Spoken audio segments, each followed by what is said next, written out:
Liarte Elheim stands frozen in the pouring rain and hears a cold command to raise his tired head. The clan leader reproaches the poor girl for lacking awakened power.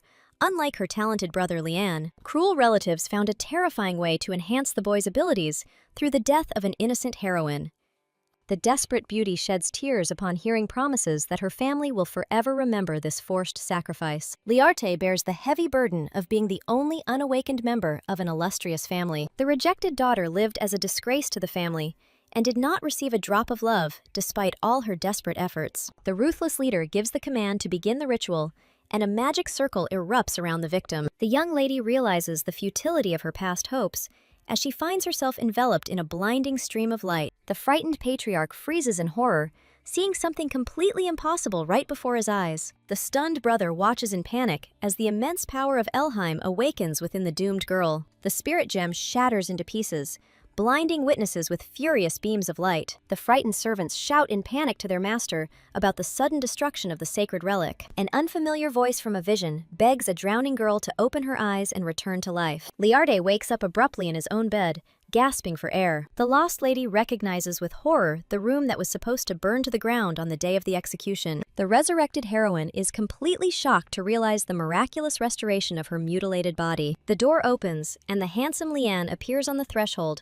with a routine question about how I am feeling. The shocked little girl looks at her living brother and completely does not understand the reality of what is happening. The hypocritical youth comes closer and powerfully squeezes the fragile, trembling palm. A cruel relative with an icy gaze accuses the poor girl of disrupting important plans. Lian, his face twisted with anger, hisses at how everything infuriates him. Liarte clearly remembers these same words and the expression on her brother's face from the past, when the girl shielded the young man from the killer 3 years ago. The heroine realizes that the current situation is an exact repetition of the day when the poison girl disrupted all of Lian's plans. A thought about returning to the past flashes through Liarte's head. With inhuman strength, the girl pulls her hand out of the grip of the astonished Lian Elheim. Liarte promises his brother in an icy tone that he will never again commit such a useless act as saving his life. A servant bursts into the room and demands that the young man leave immediately. He reports that the father is calling all the awakened ones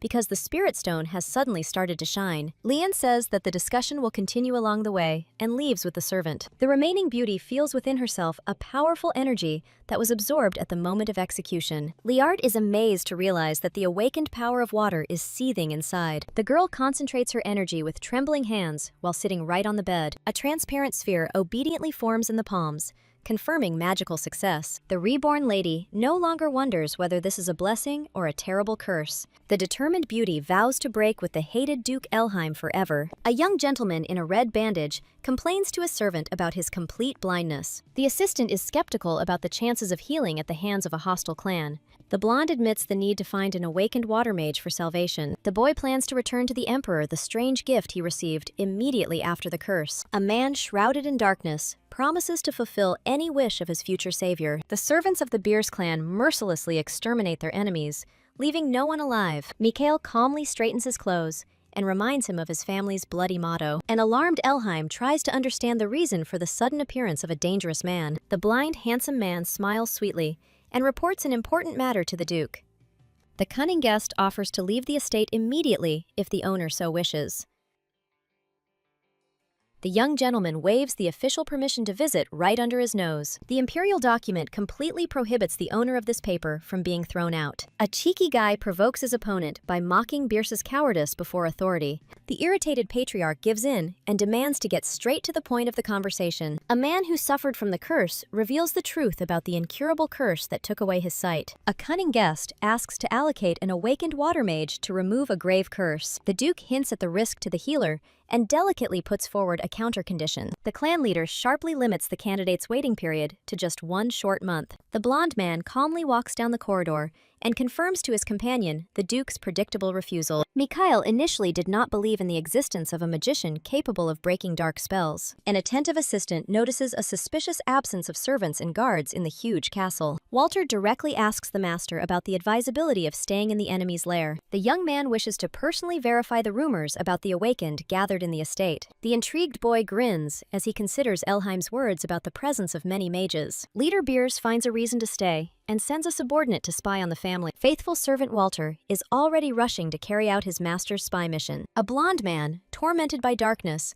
wonders about the possibility of curing a hopeless illness. Loss of sight threatens the magician with complete loss of control over destructive power. Liarte suddenly encounters an uninvited guest in the middle of the night's silence. The heroine hides her true intentions and introduces herself as a water mage sent by the Duke. Instead of rot, the blind man smells a refreshing aroma emanating from the guest. Mikhail Beers directly asks why the girl came to the chambers of a strange man. A desperate beauty offers a deal to lift a supposedly unbreakable curse. The young lady demands a price for the return of the sight stolen by magic. Captivated by hope, the aristocrat is ready to lay absolutely everything at the feet of his savior. Liarte demands to examine the curse first, and the Duke obediently agrees to the savior's conditions. Mikhail allows the bandage to be removed, and the girl notices an incredibly tight knot on the back of the boy's head. The cunning blonde admits to himself a strange desire to feel touch instead of independent actions.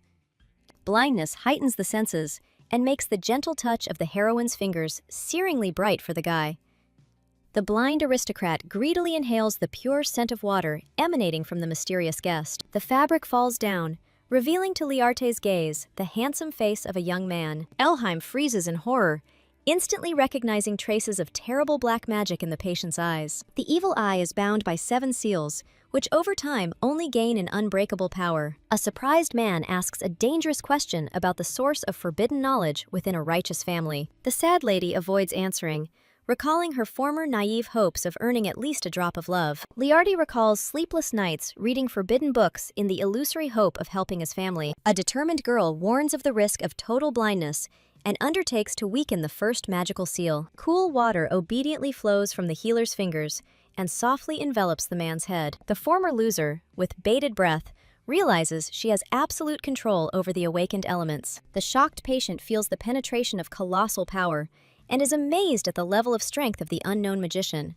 The caring lady decides to break the curse's shackles gradually so as not to harm the aristocrat's body. The mysterious stranger hides her face under a hood and sets the next meeting for tomorrow. The enchanted Mikhail stops the departing beauty with a quiet promise to wait for the return of his savior. The blonde man with open eyes smiles tenderly and says goodbye to the girl without even knowing her name. The embarrassed heroine timidly agrees and quickly disappears through the balcony door. Mikhail Beers looks after the departed guest and suddenly feels a strange, unquenchable thirst inside himself. In a past life, the arrogant Elheim family lost half of its lands in the terrible flames of war. A brutal confrontation with the powerful Mikhail turned into a real bloody catastrophe for the family. Driven into a corner, the Duke cowardly admitted to his daughter that he had brought trouble upon himself with his arrogant refusal. The mad father decided to sacrifice Liarte in order to strengthen his brother and save him from the wrath of the Burses. The true owner of the Spirit Stone was always this rejected girl, and not the vaunted heir. Brother Lian stands at the door and doesn't even suspect that his sister has firmly decided to hide her true strength. Imperial law grants adult nobles complete freedom to choose their own home. A hypocritical relative enters the room with false concern for the health of the supposedly poisoned poor thing. The cold beauty abruptly ends the conversation and directly asks about the reasons for such sudden interest. Lian tells the heroine that her condition is of great importance to the guy. The girl crosses her arms, believing that without her, the young man cannot use his abilities to the fullest extent. The dark-haired guy allows the heroine to move freely, thinking that the seclusion has upset the girl. Lian's thoughts take the young man back to the past, where the heroine changed dramatically after protecting the young man from a killer. The girl's inner voice laments that all this time she had to watch her facial expressions and please the guy. The appearance of Einlius interrupts Lian's thoughts, and the light from the Spirit Stone grows brighter. Lian looks at the glowing crystal with concern and asks when this started. Einlius replies that everything has been happening since yesterday, and Lian reaches out to the glowing stone. The young man, confused, says that he feels absolutely nothing when touching the artifact. The heroine, in a white hooded cloak, doubts whether the mysterious artifact is really intended for the girl. The dark-haired beauty removes her hood and greets Mikhail Beers. The blind prince considers addressing him by his full name too formal, and the girl suggests calling the young man Prince Burse. Mikhail gently refuses and asks the girl to call the young man simply by his first name. The girl calmly agrees, and the prince notes to himself that the heroine didn't even blink an eye at the flirting. A blindfolded young man wonders whether the girl is cold or just very smart. The heroine announces her intention to remove another seal and touches Michael's face. The girl asks the prince to trust her and promises to certainly restore the young man's sight. Mikhail's thoughts are occupied with how soft and gentle the girl's hand is, capable of fitting into the guy's palm. Incredible magic in the form of a shining bird bursts out until the prince cannot believe what is happening. Mikhail finally says with a smile that he completely trusts the heroine. The heroine unleashes a powerful stream of water magic in front of Mikhail. The girl completes the ritual and asks the prince with concern about his well-being. Mikhail, smiling, assures that he feels no pain, only incredible strength. The heroine is relieved to learn that everything is okay with the young man. The prince smirks at the thought of the formidable burst being treated like a lamb. The young man desperately wants to see the girl's face to understand her true emotions. Mikhail promises to repay the kindness and hopes to learn the name of his savior. The girl is surprised, believing that the prince has already discovered the heroine's identity. The blind youth admits that he didn't even try to uncover her secret. Mikhail asks the beauty to tell him about herself one day, without wanting to put pressure on her. The heroine decides to go to the library to find books about the power of water. The girl ponders how her rebirth could have influenced Mikhail's character. The young lady comes to the conclusion that her chances of getting help have increased. In the library, the girl remembers that she used to come here often. The past shows a little heroine hiding from unloved relatives. The girl sadly wonders why she stopped coming here. The heroine is looking for books to awaken her abilities and to heal the prince.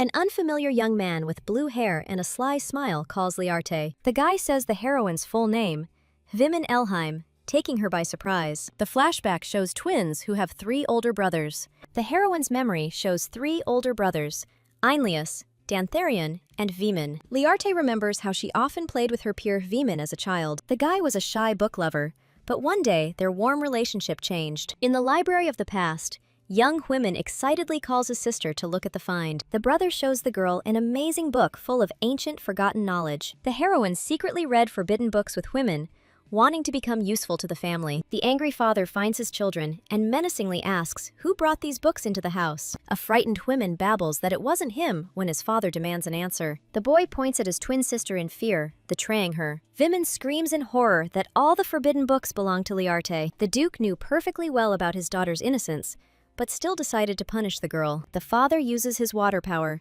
causing unbearable trauma to little Liarte. After that terrible incident, the girl stopped maintaining a close relationship with Huimin. The boy was still awkwardly trying to talk to his sister, just like he had been doing in the library. Vimin excitedly asks Liarte how the girl is doing. The heroine, with a cold expression on her face, asks why her brother is looking at her like that. Previously, Liarte was afraid of Vimin because of her injury, but now she doesn't feel anything. The young man says that he heard about his sister's poisoning and was very worried about her. The boy hesitates, trying to apologize for his childish mistake and express his concern.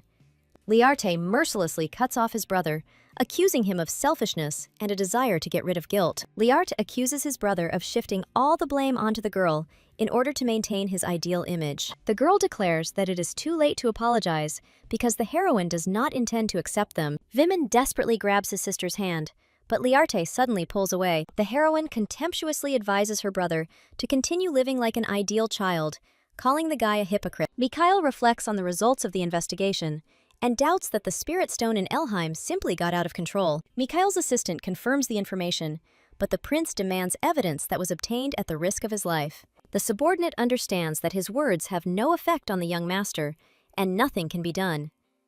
The prince praises his assistant for his work and decides to write to his father, who is horrified to think that the curse has driven the young man mad. The assistant notices the prince's good mood, and Michael replies that the same girl should arrive soon. The subordinate guesses that the reason for the good mood lies in the awakened one who came to remove the curse. The assistant decides to leave, citing the late hour and the need to send a report to the master. Left alone, Mikhail gets up from the sofa, saying that he now understands everything. The prince realizes the reason for the recent lull when assassins emerge from the shadows. Mikhail decides that this is the work of the people who cursed him and takes out his own dagger. The young man grins and declares that one dagger will be enough for such opponents. The prince muses that using his powers or the gun would create too much noise in the mansion. The young man wonders about the attacker's goal and prepares for a deadly attack. The blind prince easily parries the blow, proving that Elheim's defense is not so weak. Dodging another attack, Mikhail suggests that this is a plan to separate the Elheim and Beers families. Liarte's unexpected appearance takes the prince by surprise,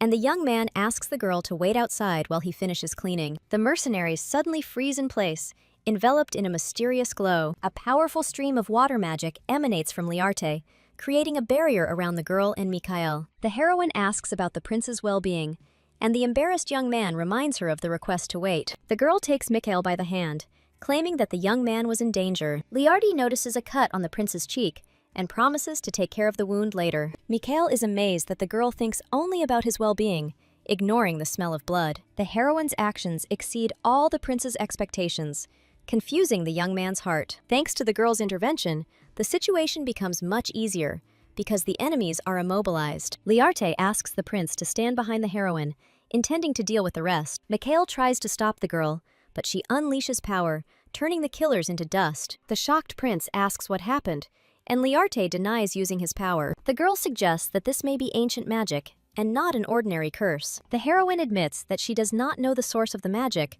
but no longer feels any threat. The prince thanks her for her help and orders the guards to find out everything, but the girl advises her to be careful. Liart announces his readiness to continue lifting the curse, which arouses Michael's interest. The girl begins the ritual, and powerful water magic envelops her and the prince. Mikhail feels the second seal being released and desperately wishes for time to stop. Crown Prince Lucas Francium decides that it is best to get rid of these two. A subordinate asks what to do with the puppets, and the Crown Prince orders them to be left behind. Lucas grins maliciously, because now Duke Beers and Elheim suspect each other. The Crown Prince's aide reports that Mikhail's purpose in Elheim remains a mystery. Lucas wonders suspiciously if Duke Elheim intends to form an alliance with House Beers. The aide assures the Crown Prince that the curse is created by ancient magic that Duke Elheim cannot overcome.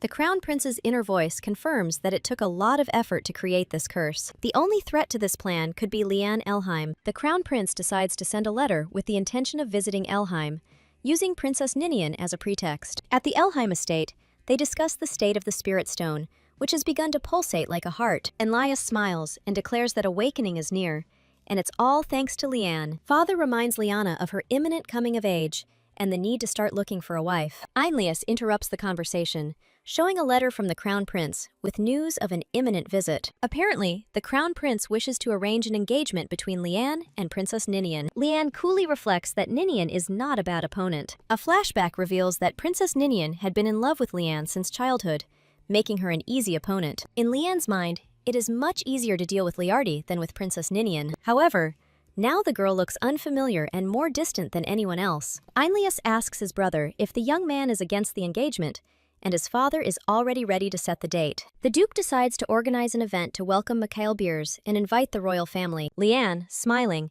suggests a grand nighttime banquet and daytime hunting competitions. A few days later, with only 2 seals remaining, Liarte prepares for a new ritual. The heroine tensely notes that this seal is much more complex than the previous ones, and that removing it will take time. Mikhail gently asks the girl not to rush during the ritual. The prince informs his assistant that the curse is lifting, and his vision has partially returned. The assistant is concerned about the prince's safety at the upcoming hunting competition. Organizing a hunt for a blind guest seems like a clear insult on the part of the Elheims. For Mikhail, the Duke's insolence turns the situation into something quite interesting. The prince decides to take the hunt as a distraction before the future destruction of Elheim. The prince's vision clears, and the blurred silhouette of Liarte calls the young man by name. Liarte asks with anxiety and hope if Mikhail finally sees the girl. The heroine doubts the success of the ritual, and the blushing prince looks shocked. The embarrassed young man assures the girl that he feels much better. Mikhail admits that he is glad to see Liarte first after the long-awaited healing. The prince kisses the hand of his savior,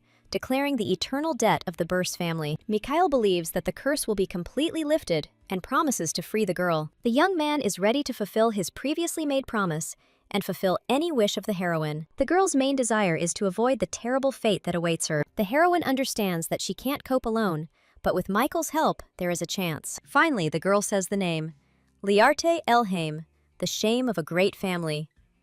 The past shows the heroine's lonely childhood, despised for being born a half-breed. Liarte's only wish is to leave the hated house of Elheim forever. Mikhail looks tenderly at the girl and vows to help her escape from Elheim. Mikhail shares his family history with Liarte, mentioning his father and grandfather. Feeling that he has become talkative, the prince asks the girl to also tell something about herself. The heroine gives her name, but Mikhail clarifies that he is interested in her preferences. The girl is at a loss to guess her hobbies, and the young man hesitantly offers her birds. A sad thought dawns on the heroine that she knows absolutely nothing about herself. The young man creates a magical bird, the symbol of the Bierce family, and asks the girl if she likes it. With a magic bird on her shoulder, Liarte admits with a smile that she really likes them. The heroine's face becomes serious at the thought that the escape could result in the Burses facing the wrath of the entire empire. The prince is puzzled by the sudden change in the heroine's expression. The prince's inner voice decides to let the girl make her own choice, even though the young man doesn't want to leave her here. The young man offers to make the girl's coming of age her last day in Elheim. The red-haired young man who arrived at the estate notes with a grin that nothing has changed here. Enlias greets his late brother, and Dantharion, the second son of the Elheims, jokes about the spirit stone. Dantharion, one of the best awakened, permanently changed the color of his natural black hair. The boy then went to the palace to serve in the guard of Princess Ninian. Einlius informs his brother that the spirit stone is where it always is. The elder brother reproaches Dantharion for delaying, but he only brushes it off, citing his busy schedule. Seeing the glow of the stone, the red-haired guy admits that he would have arrived earlier if he had known about the seriousness of the situation. Einlius wonders with irritation if his brother has always been so frivolous. Those awakened in the Elheim family cannot create water, but are able to manipulate it with a special ability called control. The stone's energy is getting out of control, becoming stronger with each passing second. A shocked Einlius doesn't understand what the hell is happening before his eyes. A mysterious silhouette of a young man appears from the blinding light and water. A beautiful spirit with blue hair opens her eyes and asks the strangers who they are. Dantharion feels immense pressure, knowing that such power is beyond the reach of mere humans. The brothers look in amazement at the divine being hovering in the water. The impudent spirit is enraged that the impudent fool dares to interrogate him. A powerful stream of water throws both brothers against the walls of the mysterious creature. The blue-haired youth introduces himself as the 10th divine weapon and Urin's first contractor. Dantharion freezes in shock upon hearing the mention of the first head of the Urin family. The stranger, with a grin, announces himself as the one people call the Spirit King. The Spirit King inquires whether the brothers are descendants of Urin, noting their incredible strength. The mighty creature repeats its question without loosening its grip on the watery bonds. Dantharion realizes with horror that the Spirit King will kill them if they do not respond. Einlius reports that Urin's child is outside now and offers to bring him here. The Spirit King orders that Urin's successor be brought in 3 days, after which he falls asleep. The brothers understand that in 3 days, there will be a hunting competition and a banquet. The Duke and his sons stand before the locked door, unable to enter. Dantharion sarcastically remarks that someone should have stayed inside, to which his father responds angrily. Einlius reports to the Duke that the Spirit King has ordered Urin's successor to be brought in 3 days. Einlius is sure that the door will open if Liane is brought, but no one knows where the boy is now. The Duke considers whether to interfere with Liarte, but Einlius suggests respecting Liane's wishes. The long-awaited day of hunting competitions in the sun-drenched forest arrives. Mikhail notices Liarte in the distance, who is talking about something with Liane. Prince Burst does not like the scene he sees, and at that moment, the Duke approaches him. The blindfolded young man tells the Duke that he feels fine and is looking forward to a fun day. Mikhail thanks the owner with a smile, knowing that only one seal remains and his vision is almost restored. The prince realizes that Duke Elheim still considers him a blind scarecrow. The young man decides that it will not be difficult at all to live up to these humiliating expectations. In the memory, Liane suddenly grabs Liarte by the hand, which frightens the girl. Mikhail, with a sly smile, thinks that what is happening between brother and sister is a different matter. Liarte reflects on the strange behavior of Liane, who in his past life never took a girl hunting. The young man promises to bring the heroine some loot, but the girl coldly replies that she doesn't want anything. Liane insists that Liarte come up with a wish and grabs her hand again. The girl asks that instead of killing the silver fox, she bring it alive. Liane looks at her hand and promises to keep the promise she made to her sister. Left alone,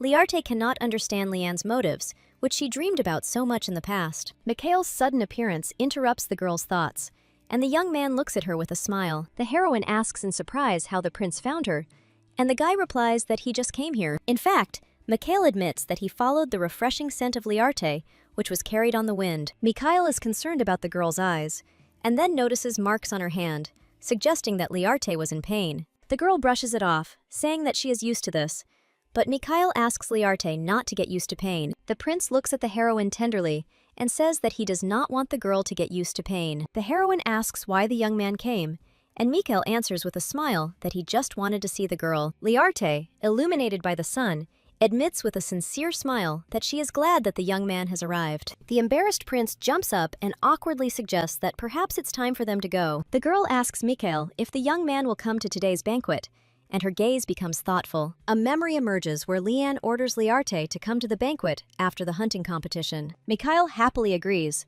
wanting to dance with the heroine, and promises to teach her when the girl says she doesn't know how. The prince says goodbye with a warm smile, promising to meet at the banquet. Leanne finds a piece of silver wool on the ground and picks it up thoughtfully. Dantarian is puzzled as to why Leanne needs the silver fox, and Einlius suggests leaving his brother alone. The Duke turns to Leanne, noting that the silver fox is quite a difficult prey. Leanne asks again about the silver fox with surprise, as if not understanding what is being discussed. The Duke explains with a grin that this is the breed that their ancestors hunted and is now almost extinct. Holding the wool in her hand, Leanne comes to the conclusion that this is probably the last silver fox in Elheim. The boy remembers his sister's request to bring the fox alive and firmly decides to catch it. Liarte hopefully thinks that then, perhaps, everything will return to normal. The young man resolutely makes his way through the forest thicket, following his goal. Leanne finally spots the silver fox, and his eyes light up with triumph at his successful find. Leanne is horrified to discover that the silver fox has been killed. A huge boot steps next to the dead animal, and Leanne angrily asks what this all means. Mikhail scornfully remarks that the sighted prince of Elheim has worse skills than a blind man. The blindfolded boy leaves, advising Leanne to be faster next time. Mikhail drops an ominous warning that Leanne could lose her girlfriend again, infuriating the boy. Liarte sits in the room with a gift from Leanne, which the girl has not even opened, remembering the past. Much has changed since the heroine's rebirth, including the visit of the imperial family and the upcoming banquet.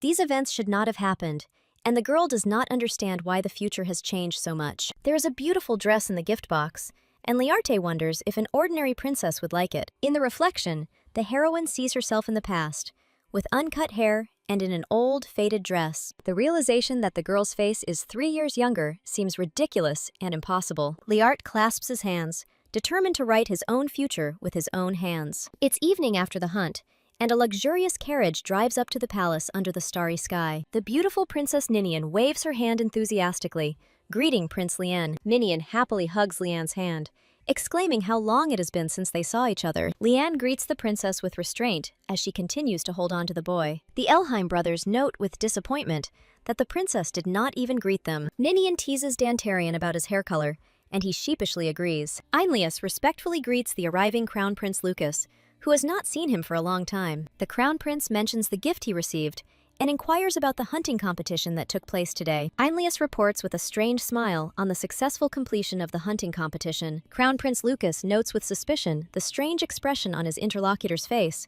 and wonders about the whereabouts of Michael Beers. Mikhail appears in the center of the luxurious ballroom, attracting the attention of all the guests. Lucas mentally rejoices at the integrity of the curse, while the frivolous Princess Ninian inquires about her brother's thoughts. The golden-haired girl chatters carelessly about Lian's upset appearance on today's hunt. Ninian admits to wanting to get closer to his sister Lian because of the twins' striking resemblance. The Crown Prince contemptuously reflects on his sister's naivety and the true reason for the Duke's hatred of the talentless copy of his best heir. A sudden noise at the entrance makes the haughty Einlius turn around in irritation. Liarte appears at the top of the grand staircase in a dazzling blue dress. Mentally apologizing to her mother for being late, the girl gracefully descends to the guests. Princess Ninian and the Crown Prince are absolutely delighted by the modest girl's incredible transformation. Dantarian and Einlius are speechless at the sight of their sister's unprecedented beauty. Liarte's perfect posture and imperturbable grace make everyone recognize the girl as a true, noble lady. A shocked Lian cannot believe that the same downtrodden and hidden from the world child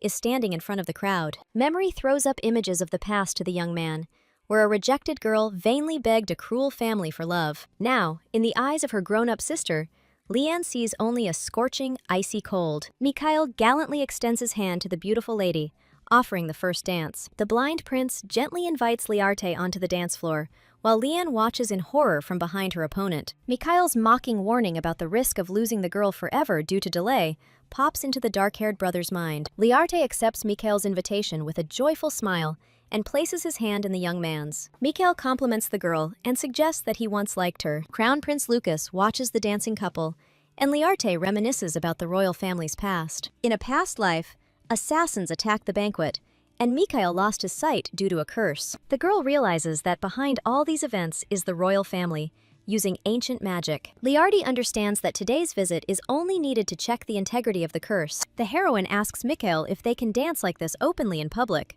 The prince replies with a smile that he wanted to tell her everything later. But the girl had already guessed everything. Mikhail confidently leads his partner in the dance, knowing that the crown prince still thinks he is blind. The young man invites Liarte to move to Beers when the girl grows up. With a gentle smile, the prince invites the heroine to come with him, offering his protection. Liane watches the dancers in fury, thinking that Liarte should never leave Elheim. The boy vows to forever bind his sister to their house when he takes the place of the duke. Princess Ninian complains of pain in her leg, and Liane suggests they stop dancing. The crown prince, with a glass of wine, decides to submit his application for training, as was customary. Duke Elheim refuses the request, much to Lucas's surprise and displeasure. Liane approaches her father and tells him that she needs to tell him something. The young man announces to the stunned duke his intention to marry. Liane announces that the engagement will take place immediately after the coming-of-age ceremony. Lucas grins knowingly, guessing the duke's intentions. The crown prince notes that the duke's youngest son is a very serious and cautious man who cares for the princess. Princess Ninian gratefully accepts the duke's care. Liane mentally notes that it wasn't out of concern for the princess, but decides to keep the misunderstanding.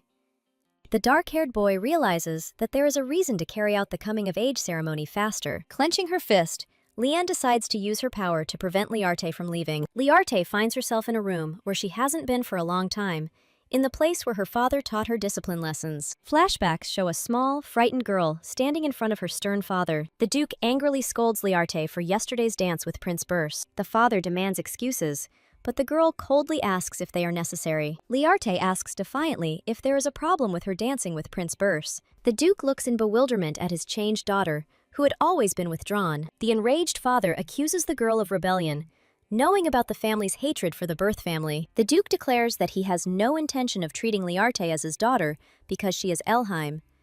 The girl, with icy calm, replies that she too does not consider the duke her father. A painful memory emerges of how her father wished for Liarte to be part of the family. The duke asks his daughter if she understands what she is saying, but the girl only confirms her words. Liarte finds it hypocritical to suggest that she should stay away from Burs. With disdain, the girl asks if she is part of the Elheim family, leaving the duke stunned. The duke shouts in rage, "How dare she say such a thing, knowing what kind of room this is?" Liarte, with pain in her eyes, replies that every time she heard these speeches here, it hurt her ears. The flashback shows the music room of the Duchess, whom she loved until her death. The duke, with a cold voice, declares that Liarte's mother died, and it's all because of the girl. In the memories, the father hatefully blames his daughter for her mother's death because she was born unawakened. Liarte knew that the Duchess's health had deteriorated after the birth of her 3 sons. The mother held on to the twins until her last breath and died immediately after their birth. The girl asks defiantly whether the mother's last wish was to take revenge on the child who killed her. Without waiting for an answer, Liarte turns to leave, leaving his stunned father behind. A bright memory emerges where the mother tenderly says that she loves her daughter because she is her child.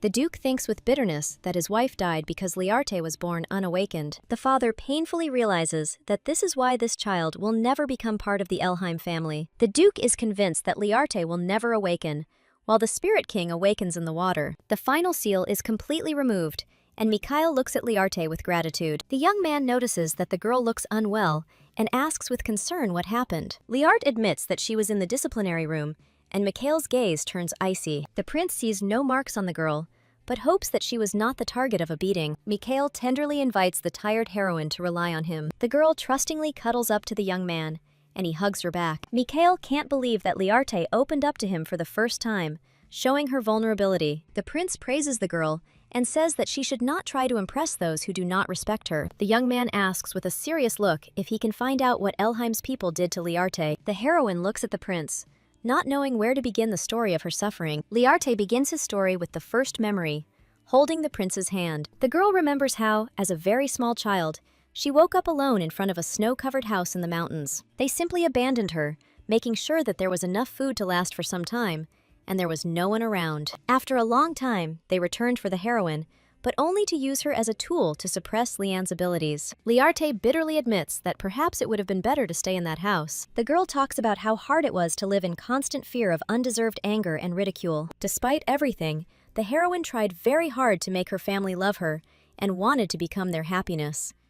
But now, Liarte understands that she doesn't care about the noble Elheim family. Mikhail hugs the girl tightly, shocked by her story and strength of spirit. The young man solemnly promises to help the heroine escape from the hated Elheim. The prince asks the girl if she has a wish that she would like to fulfill after leaving this terrible place. Liarte replies with a smile that she always dreamed of seeing the sea, at least with one eye before she died. Mikhail tenderly promises in the name of Birsa that he will come for her on the day of her coming of age, and the girl will see the sea. Finally, the day appointed by the Spirit King arrives, and the Duke orders the door to be opened. Elias opens the door, and the men resolutely enter the hall, where a powerful being awaits them. The Duke feels the overwhelming power of the water, and realizes that before him is truly the Spirit King. Elias kneels, and announces that he has brought the true owner of the Spirit Stone, as ordered. The Spirit King opens his eyes, and asks with disappointment if this is why he was awakened. The powerful creature contemptuously calls Liana a fake, leaving the guy in shock. The Spirit King declares that Liane is not the one who awakened him, leaving the youth in complete confusion. The enraged Spirit King accuses the Elheims of deceiving him and trying to sell him a fake. A powerful creature with blazing eyes threatens to kill everyone present for their insolence. The brothers panic, and the Duke shouts that Liane is definitely the owner of the Spirit Stone. The Spirit King sadly notes that the Duke truly does not know, but he senses the truth. In the depths of the water, the silhouette of a girl appears, the reincarnation of Jürgen, who awakened him. The Spirit King declares that the true owner of the stone is in the estate and orders him to be brought. The Duke kneels in fear, and a terrible guess comes to him if it is not Liane. Father brings all the highborn awakened ones, but the Spirit King's answer remains the same. In his office, the Duke is confused as to where it all went wrong, and whether Liane might not be the owner of the stone. Father orders that even the lowborn awakened in the estate be checked just in case. Einlius tries to calm Liane down, saying that he will still become the next duke. Dantarian announces his return to the palace to the princess, and promises to return when Liane comes of age. The servant reports that Mr. Bierce is leaving, and the Duke is surprised by his early departure. Mikhail's assistant doubts whether it is okay to leave before the time runs out. The prince, holding the fox in his arms, replies that the curse has been lifted, and now much preparation remains to be done. Mikhail says with a smile that he must have time to do everything in order to meet Liarte properly. Liane approaches the prince, who grins and notes that saying goodbye is a great honor. Mikhail thanks Liane for his care, and says that thanks to the Elheims, there was not a single boring day. Liane notices the fox cub in the prince's arms, and asks if he is taking it with him. Mikhail confidently replies that he will certainly take with him what belongs to him. Mikhail says goodbye with a smile, saying that they will see each other again. Liane coldly replies that she is not sure that a new meeting is possible for either him or his sister. Several months have passed since Mikhail's departure, and Liarte is sitting in his room. The girl notes that nothing special happened, except that Liane moved her room. Now the room is more suitable for a noble lady, and Liarte wonders about other changes. Liane enters the room, and the girl coldly asks why he is here. Liane approaches her sister's bed and asks her about her wishes before her upcoming coming-of-age ceremony. Liarte replies with bewilderment that this is his ceremony, so why is he asking about her wishes? The guy asks the girl to stop looking out the window as if she wants to run away. Liane threatens that Liarte will never leave Elheim and will only die here. The heroine remembers Michael's promise and confidently thinks that this time Liane is wrong. Princess Ninian searches for Dantharian, wondering where he has disappeared to again. Dantarian appears before the princess with a smile, enveloped in his power. Ninian scolds the boy for hiding his presence and remaining silent. Dantarian calmly replies that he is here to serve the princess as unobtrusively as heir. The princess announces with a smile that a new maid has arrived today. Crown Prince Lucas, accompanied by a servant, descends the stone stairs into the dungeon. The servant reminds that Mr. Liane's coming-of-age ceremony is in 3 days. Lucas muses that he needs to take a closer look at the mysterious creature. A powerful entity appears before the Crown Prince, the half-blood Spirit King, passed down through the royal family. 2 mysterious silhouettes in cloaks are watching someone with undisguised admiration. A fair-haired youth with burning eyes is plotting a treacherous plan to establish his power. His accomplice, with a satisfied smile, promises to fulfill any wish of his master. The guy receives a mysterious bottle from the assistant, clearly intended for dark deeds. The red-eyed hero confidently proclaims the invincible power of his royal line. The assistant expresses concern, but the young man only resolutely turns away, holding the vessel. A sinister black powder with dangerous cleansing properties bursts out of the bottle. It becomes clear that one touch of this substance will drive you crazy. The young man looks at the bottle with smug satisfaction, confident that it will be enough for his purpose. The boy is shocked to the depths of his soul, realizing the crown prince's terrible secret. Tensions mount in the lead-up to the mysterious Leonrius's coming-of-age ceremony. The young man in the red vest is in a panic, because the owner of the Spirit Stone has still not been found. An oppressive atmosphere reigns in the living room as the hero reports his failure to his elders. The guy irritably thinks about the situation with the Spirit King, which is not changing at all. He watches his father with concern, realizing that the strength of their family is incomparable to the power of the Water King. The brown-haired hero coldly asks about Liarte's plans after she comes of age. The fair-haired youth disdainfully mentions Liane, who has recently become obsessed with the girl. A grown man with gray hair mercilessly declares that he will get rid of her after the ceremony. The guy in the blue uniform, with despair in his eyes, asks to let Liart stay in the family. The man is adamant because they have no legal right to keep the girl, but he is ready to take extreme measures. Liane angrily reproaches her father for hypocrisy, recalling his own cruel words about Liarte. The guy, with chilling ease, offers to make the girl crippled if she disobeys. The young man, with a devilish grin, gives Liana carte blanche to commit any atrocities against the heroine. Dantarian is tormented by doubts, but believes the words of the Spirit King, who called Liane a fake. The weight of the stigma of being a fake weighs heavily on the young man, as it came from the lips of the king himself. Liarte anxiously awaits tomorrow's ceremony, sensing that it will change absolutely everything. The girl is determined to uncover a secret that has been bothering her lately. Her suspicions are heightened by the thought of a sudden summoning of all the awakened to the temple. The heroine finds herself in front of a mysterious door, to which only a select few have access. Taking a step into the unknown, she finds herself in a huge hall, feeling completely alone. Suddenly, she sees a blue-haired spirit floating in the air, and she freezes in amazement. In the features of the mysterious creature, the heroine recognizes with horror a familiar image from her past life. The blue-haired young man addresses her as if he had been waiting for this meeting for an eternity. He calls her his mistress, plunging the girl into a state of complete shock and bewilderment. Liart denies their relationship, but his quiet response makes her doubt her own memories. A glowing mark flashes on her hand, irrefutable proof of their ancient contract. The spirit reveals that their connection extends beyond life, as she is the reincarnation of its owner. The girl tries to comprehend the incredible. She is the embodiment of the legendary founder of the family. When the spirit touches her hand, it begins to penetrate into the deepest corners of her memory. Seeing her suffering, the spirit becomes filled with icy rage and passes the death sentence on her entire family. Liarte bitterly realizes that her family blindly believed the impostor and rejected the true heiress. The spirit, with frightening ease, suggests that she drown the entire empire in blood for the sake of revenge. The heroine refuses a bloody reprisal, considering her tormentors unworthy of such an honor. He learns with interest about her plans to leave this hated place and go to Beard. An ancient secret is revealed.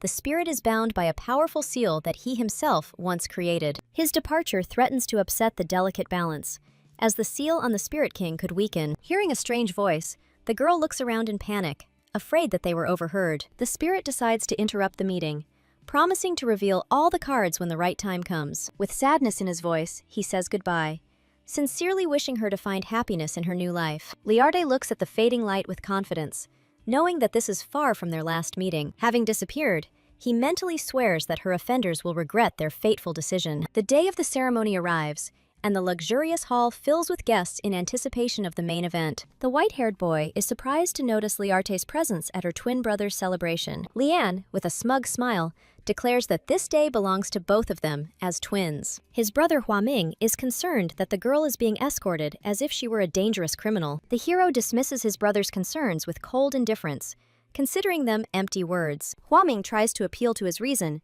reminding him of the laws that protect the awakened. Liane puts her brother in his place with a sly grin, sarcastically reminding him of Liarte's true status. Taken by surprise, the boy sheepishly apologizes, unable to resist his brother's cruelty. After the humiliating conversation, Huaming hurries away, leaving Liane alone with his dark thoughts. Liane maliciously dreams of his sister remaining forever in his shadow, desperately needing him alone. His dark thoughts are interrupted by Princess Ninian, who naively congratulates the young man on his coming of age. The guy hides his dark side behind a mask of politeness, thanking the princess for her kind words. The girl hopefully starts talking about their engagement, unaware of her fiancé's chilling plans. Liarte feels like a prisoner under the constant surveillance of guards, disguised as false care. Michael's promise flashes through her mind, and she clings to the fragile hope of salvation. The celebration is suddenly interrupted by the arrival of an uninvited guest who causes panic among those gathered. The Duke freezes in horror when he is informed that the insolent man has arrived from hostile beers. The charismatic Mikhail appears on the threshold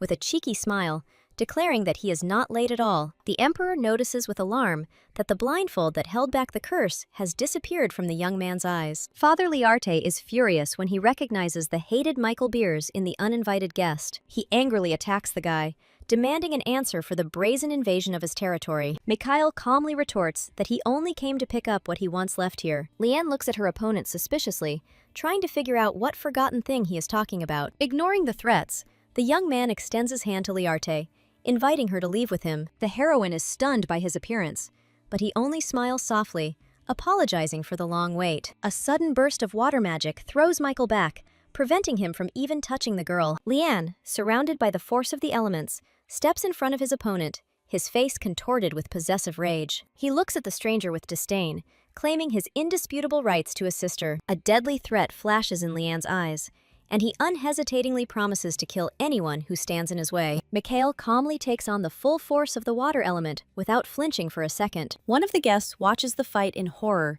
unable to believe that such a crushing force exists. Liart stops the brewing battle with his commanding gaze, taking control of the situation. The two rivals exchange glances full of hatred and contempt, but the fight is already lost. The girl resolutely takes Michael by the hand, turning her back on her past and its main tormentor. She states that before escaping, she needs to put the final point in her old life. The Duke, confused, demands an answer, not understanding where his daughter got such incredible power from. Liarte, with icy calm, announces a complete severing of all ties with the family that betrayed her. 21 years of humiliation and pain that she endured in this real hell flash through her memory. Surrounded by the glow of her power, the girl vows that she will never again live as someone's shadow. She confidently turns to her savior, informing him that she is ready to go to a new world right now. The young man takes her hand with a warm smile, supporting her bold decision without further ado. As the carriage carries her away, Mikhail reflects thoughtfully on how persistent her family was until the very end. She remembers how her father,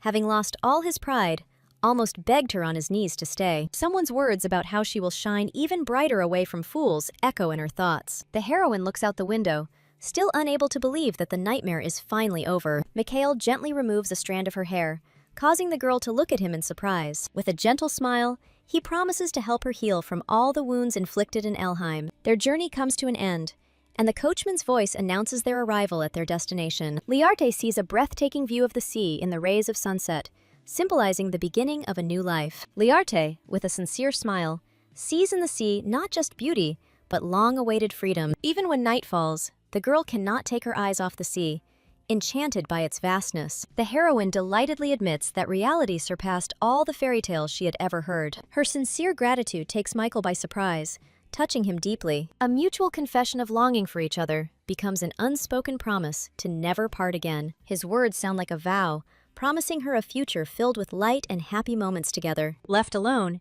Liane plunges into an abyss of anger, blaming her rival for everything. He remembers the fateful moment when he first underestimated the cunning of the Burse heir. He is tormented by regrets that he did not lock his sister in the room, completely depriving her of her will. The grand ceremony turned into a complete failure, leaving the family to deal with the consequences of their fiasco. The Duke is shocked not so much by the escape as by the display of unprecedented power that they have suppressed for so long. Unable to accept defeat, he resolutely goes in search of answers, leading his subordinates along with him. In desperation, they decide to turn to the original source of power, hoping to find answers behind the sacred door. The Spirit King greets them with cold contempt, stating their greatest mistake. His rage is barely contained, for their stupidity has awakened in him the desire to tear them to pieces. The mighty Duke is forced to bow his head, begging for wisdom from the one they have ignored for so long. They finally ask a question, the answer to which could prevent the entire disaster. The spirit sarcastically forces them to face their own ignorance and misinterpretation of the ancient will. He mercilessly destroys their main hope, calling their belief in prophecy fundamentally wrong. A revelation begins that will take them back to their roots and reveal the true meaning of their ancient heritage. The Spirit King begins his story with ancient times, when people and spirits lived in complete harmony. He speaks of the chosen ones, the awakened ones, who made pacts not with simple spirits, but with the kings themselves. The idol collapsed in an instant when one of the kings fell, closing the door between the worlds forever. The young man, horrified, assumes that this is the same creature from the palace dungeon. The spirit explains that this is why the awakened ones, having lost their connection, have lost their true power. He bitterly recalls how their great founder was also despised, considered a cripple, just like Liarte. His voice thunders with anger as he points at Lian, calling him a true imposter with an icy soul. The terrible truth comes out. Lian was a parasite from birth, sucking the life out of his mother. After birth, he continued to survive only by mercilessly sucking the strength out of his sister. The king passes his sentence. From now on, without Liarte, he will not receive a drop of water power. The Duke clutches his head in despair, unable to accept the fact that his entire life was built on a lie. Broken but not defeated, he madly decides to bring back Liarte, because she is the key to their power. Meanwhile, away from the chaos, the girl sleeps peacefully on her savior's shoulder until he wakes her up. Mikhail tells her with a warm smile that their long and grueling journey has finally come to an end. A majestic view of the Duchy of Burs, her new and long-awaited home, opens before the heroine. As soon as she steps out of the carriage, she is met with an unexpectedly stormy and joyful reception. Michael's father, Carmen Beers, appears before her, greeting her with disarming warmth. The young man sheepishly apologizes for his impatient father's excessive expressiveness. Liarte, unaccustomed to such kindness, bows and thanks the Duke for the reception he has given her. Mikhail will hug her encouragingly, letting her know that she no longer needs to strain herself so much here. Duke Carmen, with a warm smile, assures them that they are immensely indebted to her. As a sign of deepest respect, he lowers himself and kisses her hand. He speaks with sincere gratitude about the miracle she performed for his son. The girl modestly tries to object, recalling the invaluable help of Michael himself. The hospitable Duke enthusiastically invites her into his house, intriguing her with a special surprise. The heroine is puzzled because she is completely unaccustomed to such attention and care. The luxury of the chambers provided to her is stunning, a reminder of the high status of the duchy. Her heart flutters with the realization that all this splendor was prepared especially for her. A sudden knock on the door interrupts her thoughts, and she is surprised to allow entry. The girl who entered introduces herself as Merlin, her new personal maid. A memory from her past life of Merlin, the legendary assassin, flashes through her mind. A cold horror grips her at the thought of why they assigned a former assassin to her. The maid, with professional calm, assures that Liarte will be completely safe with her. She explains that this was a personal order from the master,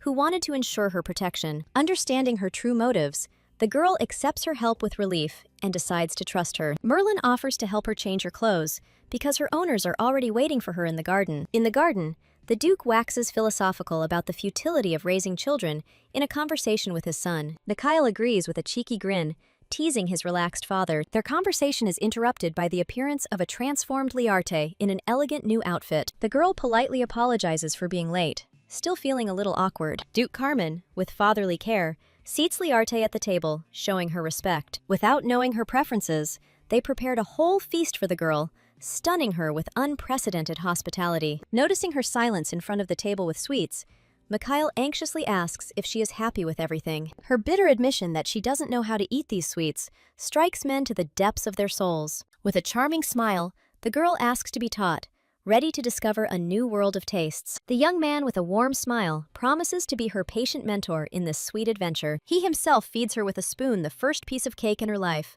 surrounding her with tenderness. The first bite causes a storm of delight in her, opening up completely new sensations. Father and son watch her sincere joy with affection, filling the tea party with warmth. Returning to her chambers, the girl enthusiastically shares her first sweet impressions with Merlin. Lost in happy thoughts, she didn't even notice how time flew by in this warm company. Her joyful thoughts are suddenly interrupted by a mysterious sound that breaks the silence of the night. She tries to attribute it to fatigue, but her heightened senses tell her that this is not a figment of her imagination. Merlin notices her anxiety, unaware of the ominous shadow lurking behind her. The heroine directly says that she heard the beast's sinister plan, trying to understand if anyone else hears it. Merlin calmly denies the existence of sounds and animals, causing Liarte to doubt the reality of what is happening. The girl decides not to argue for now, but a shadow of doubt and anxiety has already settled in her soul. Meanwhile, in his office, the Duke, with obvious irritation, deals with the consequences of their daring escape. He reads the letter of complaint with a contemptuous grin,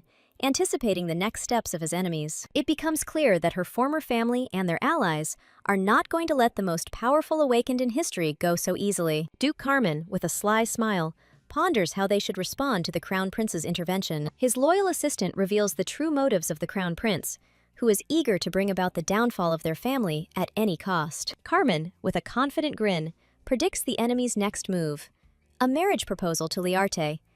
He thinks with firm determination about the girl whom they will never send back to that hell. The Duke casually tosses the letter aside, ordering his assistant not to bother him with such trifles anymore. The assistant meekly agrees, but his gaze shows that the conversation is not over yet. With a chilling smile, Carmen gives the cruel order to break the hands of anyone who dares to write to them again. In her luxurious bed, the girl cannot fall asleep. Still not believing in the reality of what is happening, she is overwhelmed with gratitude, because without this escape, she would never have experienced so much warmth and care. Her memory of the conversation with Merlin comes to life, and she realizes that the Beerses have become true guardian angels for them. The maid promises with firm confidence that this house will become a refuge for her as well. The girl recalls the tragic story of Merlin, saved from the life of a murderer thanks to the intervention of the Duke. The maid promises her with a warm smile that even the most ordinary days will become special for her here. Thoughts of the ordinary life that Merlin values so much make her think about her own future. She can't reconcile the image of the ruthless killer from the past with the caring girl she sees now. She is determined to find out the cause of the strange illness that is driving the inhabitants crazy and to prevent disaster. The same sound is heard again, and the girl jumps out of bed, now sure that she was not imagining it. Driven by anxiety, she goes to the window to finally understand the source of the mysterious noise. Seeing a night patrol, she throws on her cloak and decides to go in search of answers herself. The guard offers to accompany her on a night walk. Unaware of the true purpose of her exit, the heroine sends the guard away with a gentle smile, insisting that he fulfill his direct duty. The young guard persistently offers his help, concerned about her safety in unfamiliar surroundings. The girl accepts his proposal with a sly smile, realizing that arguing now is useless. During her walk, her heightened hearing tells her that the source of the mysterious sound is in the other direction. Ignoring the warnings, the heroine resolutely heads in the direction her intuition leads her. Her search leads to an unexpected encounter with the Duke of Carmen, shrouded in a mysterious night glow. Her suspicions grow as she wonders what could have brought the Duke to a secluded mansion in the middle of the night. The man notices her curiosity with a warm smile, easily reading all the emotions on her face. He intriguingly avoids a direct answer, offering her something completely different in return. Instead of explanations, the Duke hands her a simple candy, continuing to introduce her to forgotten joys. Carmen gently invites her to try the new delicacy, showing surprising sensitivity to her past. Liarte gratefully accepts his modest gift, touched by his unexpected gesture. There is a sincere hope in his gaze that this small gift will bring her joy. The Duke suddenly changes the subject, and the girl freezes in doubt as to whether she should reveal to him the true reason for her walk. She decides to take a chance and see if the Duke is more receptive to her concerns than Merlin. The heroine resorts to an innocent lie, but his evasive answer only increases her suspicions. Their gazes meet in a silent duel, and he makes it clear that his secrets will remain with him for now. Carmen decides to end the conversation by flicking her finger to summon a silent guardian from the shadows. He gives orders to ensure her safety, showing that her well-being remains his top priority. The girl obediently leaves, but her nighttime foray only raised more questions about the secrets of this house. Liarte realizes that Carmen deliberately took her away to hide something important. Her thoughts return to the mysterious mansion, and she wonders what secret it hides. The next day, Merlin reproachfully reminds her of the night's incident, hoping for her prudence. Her thoughts are interrupted by a familiar voice, which makes the girl's heart skip a beat with joy. Michael appears in the garden, and his presence fills the morning with sunlight. He notices with a warm smile that she has fallen in love with this place, delighted by her good mood. The girl enthusiastically confirms his words, enjoying the beauty and space that she so lacked. His gaze becomes serious, but he is glad that she finally feels at home here. The young man notices a candy in her hands and asks in surprise where she got it. The young man, with a shadow of sadness in his eyes, understands that his father prepared this treat especially for her. He explains that there is no one else in their house who could wish for sweets. A sudden revelation about her grandfather, the only sweet tooth in the family, makes Liarte think. She realizes that she hasn't seen anyone except Carmen and Michael the whole time, and this seems strange to her. The guy notices a change in her face, worried by her sudden thoughtfulness. Plucking up her courage, the girl decides to share her nighttime worries with him. Hearing about the mysterious crying coming from the mansion, his gaze becomes impenetrable and cold. He remains silent, but his reaction only confirms that he knows much more than he says. Without giving her time to come to her senses,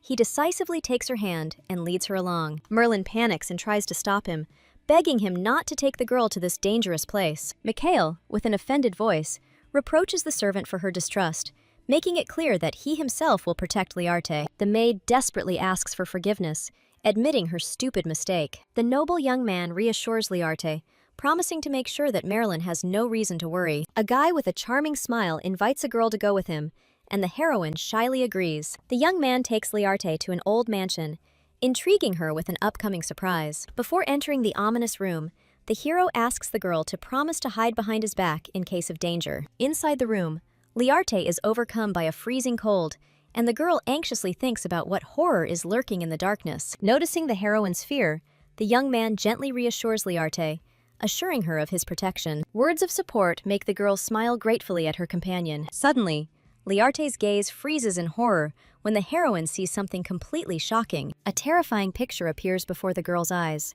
Her grandfather, Aaron Beers, sits tied up in a dungeon. Liarte looks at the exhausted Aaron in despair, trying to understand what happened to the head of the family. The girl's companion explains that Grandfather Liarte went mad for an unknown reason, and no one knows how to cure him. The guy reveals the terrible truth.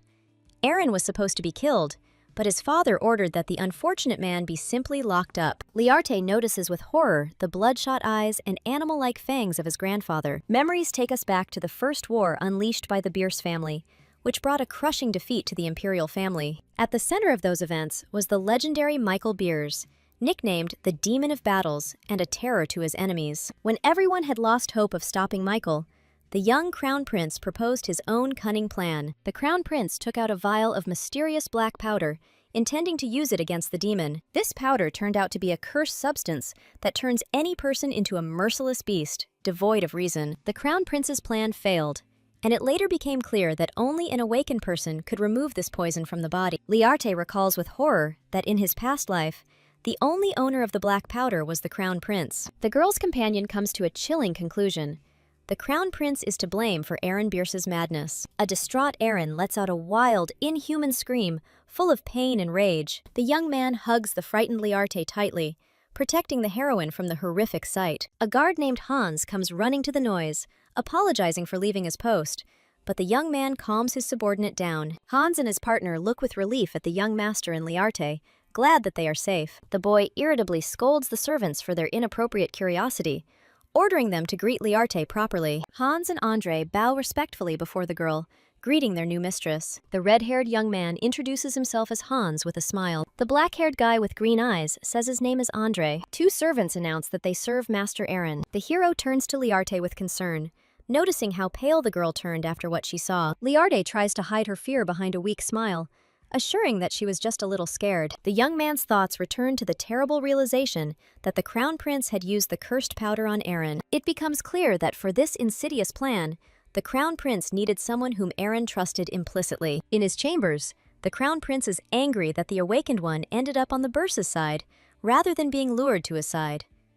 The Crown Prince laments that he destroyed an entire city for the sake of a curse in front of Michael Beers, and now all his work has been wasted. When a servant announces a visitor, the Crown Prince angrily asks what fool dared to appear uninvited. An elegant Carmen Beers appears at the door, introducing herself with a cheeky grin as the fool. The Crown Prince sarcastically remarks that Duke Beers must have lost his mind to think that having acquired the awakened one, he has become invincible. Carmen asks with a grin if the Crown Prince himself has gone mad since he couldn't get a single awakened one. The Crown Prince coldly warns Carmen Beers that he will no longer tolerate such insolence. The Duke calmly retorts that he too will lose patience if he receives even one more lousy letter demanding that he give up the child. Carmen squeezes the messenger's hand, causing him to cry out in pain, and blood appears on the Duke's bandaged palm. The man's eyes flash ominously when Carmen promises that next time, she won't just break the hand of the dirty paper delivery man. The Duke bows, begging Your Highness not to force him to become serious. The enraged Crown Prince seethes with rage, asking if this insolent man is threatening him. Carmen, with an innocent smile, denies the threat, calling her words just a request. The Duke ends the conversation by expressing the hope that the Beers family will not receive any more letters. Left in silence, the Crown Prince calls his frightened assistant, Count Fetus. The Crown Prince, with a devilish grin, decides to teach the arrogant fellow a lesson by ordering his blood to be transfused to Aaron Beers. In his room, Liarte reflects on yesterday's conversation with Hans and Andre. The servants' words surface in their memories, saying that Master Aaron was their benefactor, and they could not abandon the man even after the tragedy. The girl comes to the conclusion that Aaron Beers could not have taken the powder voluntarily, which means the criminal is one of the three most trusted people. The maid notices Liarte's depressed state after returning from the small mansion and asks with concern about the cause of the alarm. The heroine tries to hide her feelings, but the maid persistently offers her help. After some thought, Liarte makes a decision and asks to arrange a meeting with Duke Carmen. At the same time,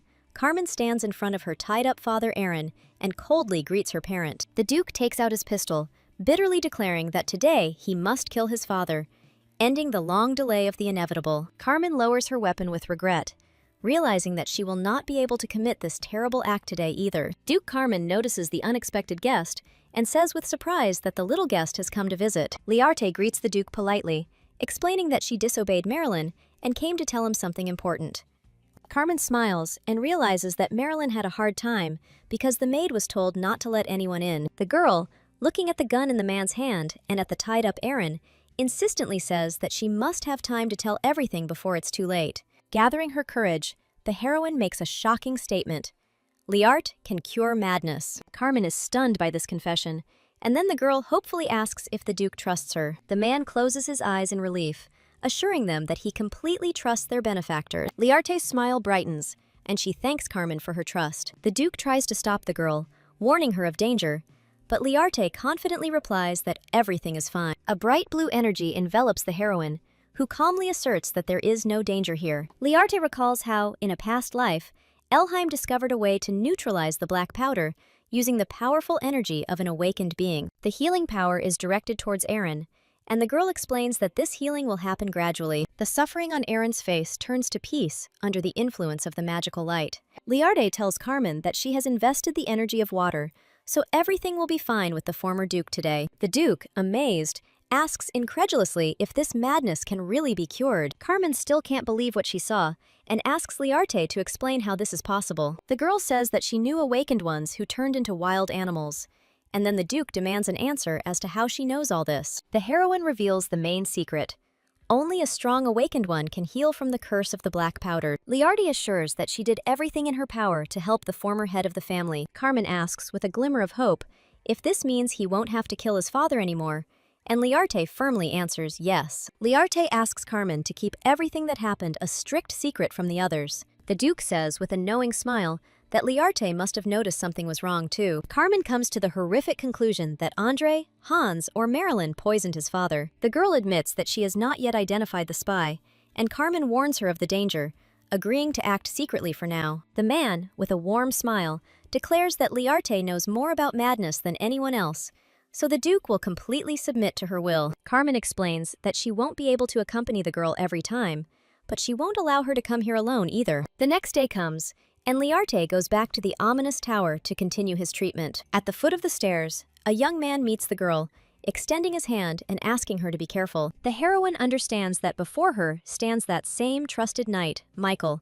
who promises to protect Liarte in case of unforeseen danger. Before entering the dungeon, Liarte asks Michael to move away a little so as not to interfere with the process. The girl, with a confident smile, assures her guard that she will be completely fine. Inside the cell, Aaron looks up blearily at Liarte, who stands thoughtfully. Unexpectedly, the heroine hands Aaron a small piece of candy to attract his attention. Surprised, Michael asks Liarte how she came up with such an unusual method. Liarte, with a sly smile, recalls that Michael himself told about his grandfather's love for candy. The girl assumed that even in madness, the reflexes of the former head of the family would work for his favorite delicacy. Filling the candy with healing energy, Liarte mentally asks the former Duke to hold on a little longer. Michael asks with concern in his voice why Liarte is trying so hard, since she will be protected no matter what. The heroine, with a warm smile, replies that Aaron Bierce is dear to his family, and her desire is to protect the heart of everyone on this earth. Having completed the healing session for the day, the girl steps away from the prison bars. Liarte informs Michael that it will take a week or two for the black powder to be completely eliminated. The girl resolutely declares that before that, it is necessary to find the traitor who plunged the former Duke into madness. The heroine reflects that poisoning the head of the family secretly and over a long period of time was not an easy task. Liarte comes to the idea that it is worth looking for evidence in the former head's room. Lost in thought, the girl wonders how to get inside the locked chambers. Michael suddenly appears, explaining his appearance by saying that he saw Liarte from the Tower of Roses. The young man asks where the girl is heading, and Liarte evasively replies that she has somewhere to go and something to think about. The heroine sheepishly admits that she wants to find evidence of madness in the former head's room and asks for help. Michael gently touches Liarte's cheek, assuring her that there is no place on the estate where the girl cannot go. The guy with a warm smile tells Liarte that she can go wherever she wants and do whatever she wants. The young man leads the heroine to luxurious doors, announcing that this is his grandfather's room. Michael allows Liarte to stay in the chambers as long as he wishes to satisfy his curiosity. The girl notices that the room is perfectly clean, although her grandfather hasn't used it for about a year. Liarte asks if anything in the room has changed since then, but Michael replies that not much. The heroine's attention is drawn to ancient books that are not even found in Elheim. Suddenly, Michael pins the girl against the bookshelf, looking intently at Liarte and asking what happened to her face. The hero notices with a grin that the girl's cheeks have turned slightly red and playfully asks if he imagined it. Embarrassed, Liarte suddenly hugs Michael, hiding her face in his chest. The puzzled young man calls the girl by name, not understanding the reason for such a sudden reaction. Liarte looks up, her gaze shining, and boldly admits that she wanted to do it because she likes Michael. Michael leans down to Liarte's face for a kiss, asking cheekily how about it. The idol is destroyed by Andre, who suddenly enters and shyly asks everyone to ignore him and continue. An enraged Michael mentally sentences the servant to death for daring to ruin such a moment. Liarte is surprised to see Andre, and Michael explains that Marilyn, Andre, and Hans take turns cleaning the room. The girl's gaze falls on a large jar of candy, and Michael explains that this is his grandfather's favorite treat. The young man recalls how Aaron, despite the prohibitions, collected and secretly ate unhealthy sweets in huge quantities. A terrible guess dawns on Liarte. If the former head of the family loved candy so much, they could have been used for poisoning. A terrifying picture forms in the girl's head. Black powder could have been mixed into the sweets, poisoning Aaron without any suspicion. Holding the possible murder weapon in his hand, Liarte makes a firm decision to immediately meet with the former head of the family. The girl decisively tells Michael that she will go on alone, causing the guy great concern. The heroine asks her companion to trust and wait, explaining that she needs to verify something personally. At the entrance to the small mansion, Liarte meets Andre, who is surprised and asks the reason for her visit. The girl, with a serious look, tells Andre that she has several important questions for him. Liarte shows the servant a black candy and asks him directly if he knows anything about such sweets. Memories take the heroine back to the past, to the time of the war between the Burses and the royal family, where all the answers lie. In a past life, Carmen was likely forced to kill his own father, believing it was the only way to end his suffering. Having learned that the royal family was behind his father's madness, the Duke declared war, in the battles of which professional killers were seen. Among the mercenaries, Marilyn was spotted, whose skills were terrifying. Also participating in the battles was Andre, known for his piercing cat-like eyes. Third on the list of killers was Hans, about whom Liarte, unlike the others, had never heard anything. Hans meets Liarte and asks with surprise what brought Milady at such an hour, to which the girl replies that she came to visit the former head. The servant remarks with a grin that there is no chance of improvement, and is about to scold Andre for letting the heroine go alone. Liarte notes that Hans and Andre are very close, and the servant confirms that they have spent a lot of time together since being rescued by Master Aaron. The girl begins the interrogation by asking whether it was Hans's responsibility to check the chief's food for poisons. Hans denies it, shifting the blame to Andre, but Liarte states that it is not about food. The heroine takes out a black candy and says that she found the sweet in the former head's room. Hans, feigning surprise, swears that he is seeing this candy for the first time in his life. Liarte, with icy calm, accuses the servant of denying everything until the very end. The heroine delivers a crushing verdict. Hans brought candy to the Beers estate to poison the head with black powder. The flashback shows Andre telling Liarte that it was Hans who chose and brought this candy. Andre recalls that even after Aaron's condition worsened, Hans continued to purposefully give the gentleman rare black candies. Liarte exposes the traitor's motive, claiming that he was afraid of going mad and periodically fed Aaron poison. Caught red-handed, Hans attacks Liarte in a rage, trying to force poison from the vial into her mouth. Michael suddenly appeared and with a lightning-fast movement, neutralized the traitor, pinning Hans to the ground. The young man apologizes to Liarte for not keeping his promise to wait, explaining his actions as a desire to protect the girl. Duke Carmen emerges from the shadows, declaring that he could not stand by while someone dear to him was in danger. Liarte looks at Carmen in surprise, and the Duke explains that he heard everything from Michael and came out of excitement. The girl smiles with sincere gratitude at her saviors, feeling completely safe. Carmen grabs the defeated Hans by the hair, declaring with cold fury that he has finally discovered who the traitor is. The fact that Birsas are resistant to most poisons flashes through my mind, so a simple poison wouldn't work. Michael looks at the vial of red liquid with concern, assuming that it is someone's blood. Liarte warns that this liquid may cause an unexpected reaction when in contact with black powder. The girl confidently declares that she will first completely cure the former head and only then begin an investigation, assuring that she has found a way. Liarte directs a powerful stream of water magic at Aaron, promising to free his mind from madness today. A huge vortex of healing energy lifts Aaron into the air under the complete control of the heroine. A shocked Carmen cries out in surprise, not understanding what incredible sight is happening before him. The heroine calms the Duke, explaining that she is trying to heal the former head with the help of magical water. Liarte recalls that only the power of the awakened can penetrate into the most remote corners and wash away all traces of evil. The girl understands that for a complete healing, it is necessary to fill the entire body of the former leader with water magic. Aaron is suffocated by the water flow, but Liarte begs him to endure a little longer. With unwavering determination, the girl swears that she will definitely save Aaron. The magic dissipates, and a healed Aaron stands on his own feet, shocking everyone. Carmen looks at her father with disbelief, not believing that he can already stand on his own. Michael and Liarte approach Aaron with concern, asking how he is feeling. Aaron, having come to his senses, asks in surprise where he is, not believing that the madness has receded. The former head of the clan asks in bewilderment what the hell is going on and who this strange girl is. Suddenly, Aaron shouts in rage that he will never allow Elheim into their family, recalling the death of Michael's mother. Michael stands resolutely before Liarte, declaring to his grandfather that he will not send the girl away, no matter how much he protests. An angry Aaron issues an ultimatum, declaring that in this case, he will leave himself. Carmen exclaims in horror, not understanding what makes her father say such things. Liarte bitterly declares that he is not Birs, so it would be better for the heroine to leave. Michael and Carmen cry out in despair that they will never drive Liarte away. The girl explains with sad determination that she cannot allow the newly reunited family to fall apart. The heroine turns to leave, and Michael, in a panic, shouts at the girl to wait. Aaron abruptly stops Michael, preventing the young man from rushing after Liarte. The young man angrily yells at his grandfather, asking how he can drive away Liarte, who healed Aaron with her power and saved everyone. Aaron looks at his grandson in bewilderment, not believing that this girl actually healed the former head. The realization of what he had done hits Aaron,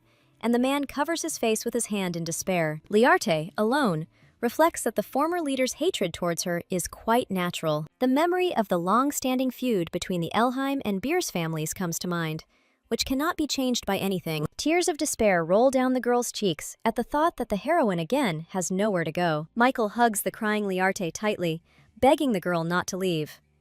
The young man calls Liarte his savior and reminds her of his vow to protect the girl until the end of her life. The young man firmly declares that Liarte has every right to stay here, despite his grandfather's words. Aaron suddenly appears and asks the savior to stop. The girl says with pain that she will leave Birs right now, but Aaron, with tears in his eyes, firmly answers no. The former head, with deep remorse, says that he is the one who should apologize. The man admits that he remembered how Liarte used her power to heal him and helped not only him, but also his grandson. Aaron, with tears in his eyes, says that he wants to repay the debt and let the girl stay. Liarte, with tears of hope and embarrassment, asks if the heroine can really stay here. Aaron warmly tells Liarte that the girl can spend her entire life in Birsa if she wants. Overwhelmed with happiness and relief, the heroine feels her last strength leaving her. Michael and Aaron scream Liarte's name in horror as the girl loses consciousness. At the Birs estate, a worried Duke Carmen asks about Liarte's condition and is told that it is nothing serious. Carmen suggests that Liarte passed out due to overexertion and depression. Michael thinks with bitterness about how much Liarte has put on her fragile shoulder. The butler, Aleph, enters Carmen's room to tell the Duke something. Aleph reports that a letter has arrived from the palace. It seems they have learned about the healing of Mr. Aaron. Aaron grimly wonders how the palace will react when they learn of the failure of their assassination attempt. Aleph adds that the rain that began in Birsa poured down throughout the empire, probably due to the lady's abilities. Liarte comes to and sees Michael leaning over her, who calls the girl by name with relief. The young man explains that Liarte lost consciousness and was rushed to the infirmary. Michael and Carmen are concerned about the girl's condition, asking if she is okay after using so much power. Liarte tries to calm his defenders, saying that everything is fine and thanking them for their concern. The young man admits that everyone was very worried when the heroine lost consciousness. The girl curiously asks who exactly Michael means by the word everyone. Carmen and Michael jokingly suggest kicking out Grandpa so that Liarte can feel comfortable. Aaron, with fatherly concern, says that Liarte needs rest and suggests leaving so the girl can relax. The man sighs with relief, glad that everything is okay with Liarte. Meanwhile, clouds are gathering over the majestic imperial palace. The crown prince asks his mother in surprise what brought her here, to which she asks if her son has heard the latest news. Empress Terencia reports that she has heard rumors of Aaron Bierce's return to life. The woman angrily scolds her son, not understanding how Aaron could have survived, and accusing the crown prince of incompetence. The crown prince cries out in despair that it is not his fault, because the perfect plan was thwarted by a girl from Elheim. The empress coldly asks if her son intends to stop there, and the crown prince assures her that there is another way. With a devilish grin, the crown prince promises that this time the beers will be completely destroyed. Terencia sternly warns her son not to dare disappoint her again. Left alone, the crown prince reflects that although the assassination attempt failed, he is still confident of his victory. The crown prince calls his assistant to find out if there is any news from Hans. The assistant reports that although the attempt failed, a letter has arrived from Hans stating that the issue has already been resolved. The crown prince, with a sinister smile, understands that this has been taken care of, and the Bierces do not have much time left. At the Bierce estate, Liarte and Michael go out into the garden together, where they are already awaited. Carmen and Aaron are happy to welcome Liarte and ask about her well-being. Young people notice that the former leader is still a little uncomfortable after everything that happened. Liarte asks Aaron with concern about his condition, and he replies that he feels incredibly light. Carmen says with a warm smile that it's all thanks to Riri. The girl asks again with surprise what this strange nickname means. The Duke explains that the word is from the language of the small kingdom where his mother comes from. Michael adds that his father gives the nickname Riri to anyone he truly loves. Liarte shyly touches the beautiful and sweet nickname, feeling a tremulous feeling and realizing that this is what happiness feels like. Liarte admires the beautiful teacup, and Michael explains that he brought it especially for the girl. The heroine is touched to the depths of her soul, realizing that all this was prepared just for her. Liarte sincerely thanks everyone for their concern and nickname, saying that it means a lot to her. Michael replies with a gentle smile that this is just what a girl should always have. Liarte shyly thanks Michael, feeling truly happy. Carmen and Aaron assure her that they want to give the girl everything she was deprived of, and allow her to fulfill any wish.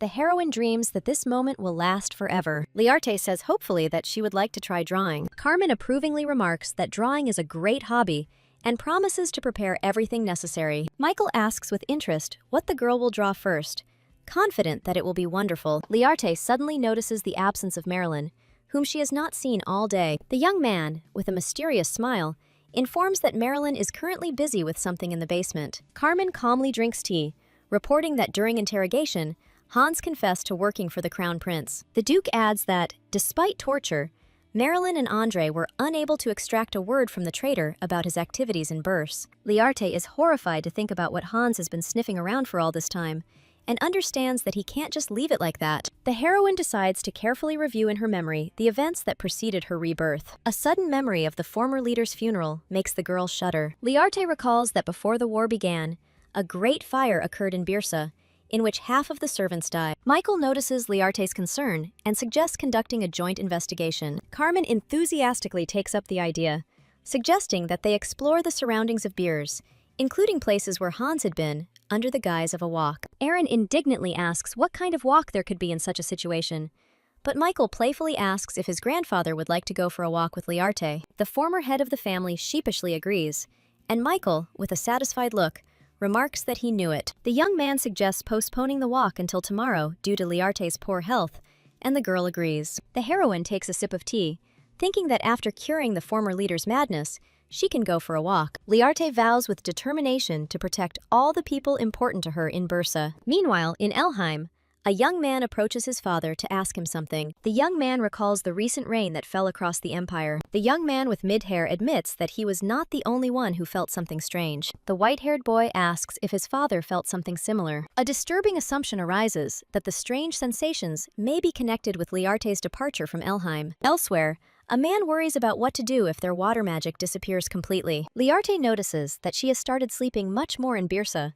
surprised by her comfortable state. Marilyn tells the lady that she heard about her plans for a walk, but Liarte corrects that it looks more like a patrol. The maid warmly notes that the atmosphere in the estate has improved since Liarte's arrival. Marilyn says that before there was always a certain distance and awkwardness between the young gentlemen. The maid prepares drawing supplies for Liarte, as she requested. The heroine, with a mysterious smile, says that for now it's a secret what exactly she's going to draw. Marilyn is looking forward to seeing the lady's creation, promising to show the result as quickly as possible. The maid asks if anything was learned during Hans's interrogation. Marilyn reports that they have managed to find out what kind of liquid the traitor had.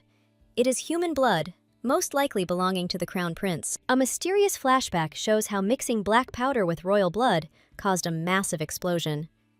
The maid confirms that feeding the former head of the house would be tantamount to attempted murder. Full of gratitude, the maid thanks Liarte for saving her master's life from a terrible fate. The girl modestly replies that saving someone important to others was simply a necessary act. Chilling information emerges when a maid reveals that one of the servants has been repeating an ominous phrase at midnight tonight. A terrible realization dawns on the heroine that the tragic fire from her past life is destined to happen again this night. A handsome young man named Michael suddenly appears at the door, ready to take Liarte with him. After the maid leaves, the golden-haired guest admires the stunning beauty of the young lady. The sudden alarm on Liarte's face ruins the joyful moment, letting Michael know there is a serious problem. The young man directly asks the worried girl what happened that upset her so much. Liarte is torn between doubts about whether Michael will believe the prediction about the fire, based only on memories from a past life. Kneeling, the young man vows eternal support and faith, convincing the girl to trust him completely. The guy looks at the heroine with hope, begging her not to go through the upcoming difficulties alone. Gently kissing Liarte's hand, Michael asks her to share with him what is so troubling her soul. Memories of loved ones who always believed in her give the young lady determination. Plucking up her courage, the girl reveals a terrible secret, that tonight at midnight, there will be a fire in the Bursa estate. Shock and astonishment are reflected on Michael's face, who immediately connects the news with the suspicious Hans. Liarte confirms the guy's guess because Hans was wandering aimlessly around the estate, indicating his involvement. The heroine shares her ominous premonition, which is why she was planning to inspect the estate during her walk. Having realized the full danger of the situation, the young man decisively declares the need to immediately check everything. Michael suggests telling his father and grandfather everything so that they can confront the impending threat together. The girl is amazed to realize that the guy unconditionally believes her every word, as he promised. A gray-haired man named Riri asks the heroine if she has any ideas about how the fire was started. Liarte shares his terrifying suspicion that powerful ancient magic may be involved in this matter. The Crown Prince's past attacks using dark magic suggest a repeat of the tragic scenario. The main mystery for the young lady remains the exact method by which the attacker intends to use his magic. Reflections lead Liarte to the conclusion that any curse must have a hidden source somewhere nearby. The entire company's gaze turns to the mysterious lake, which Riri identifies as a key location. The elderly man reports that Hans spent most of his time at this lake and even went into the water.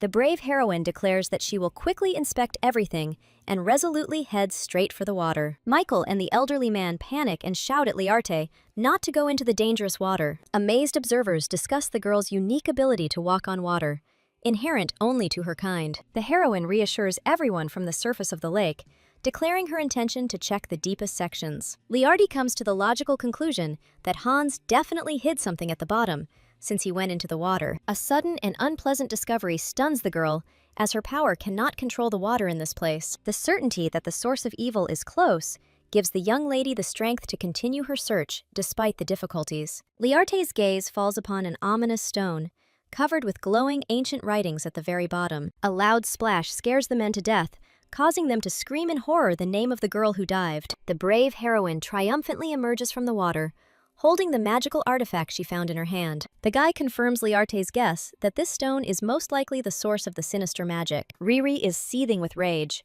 listing the endless troubles, Michael's curse, her father's madness, And now the arson attempt. A terrifying guess dawns on Liarte that the villain must have hidden similar sources throughout the estate.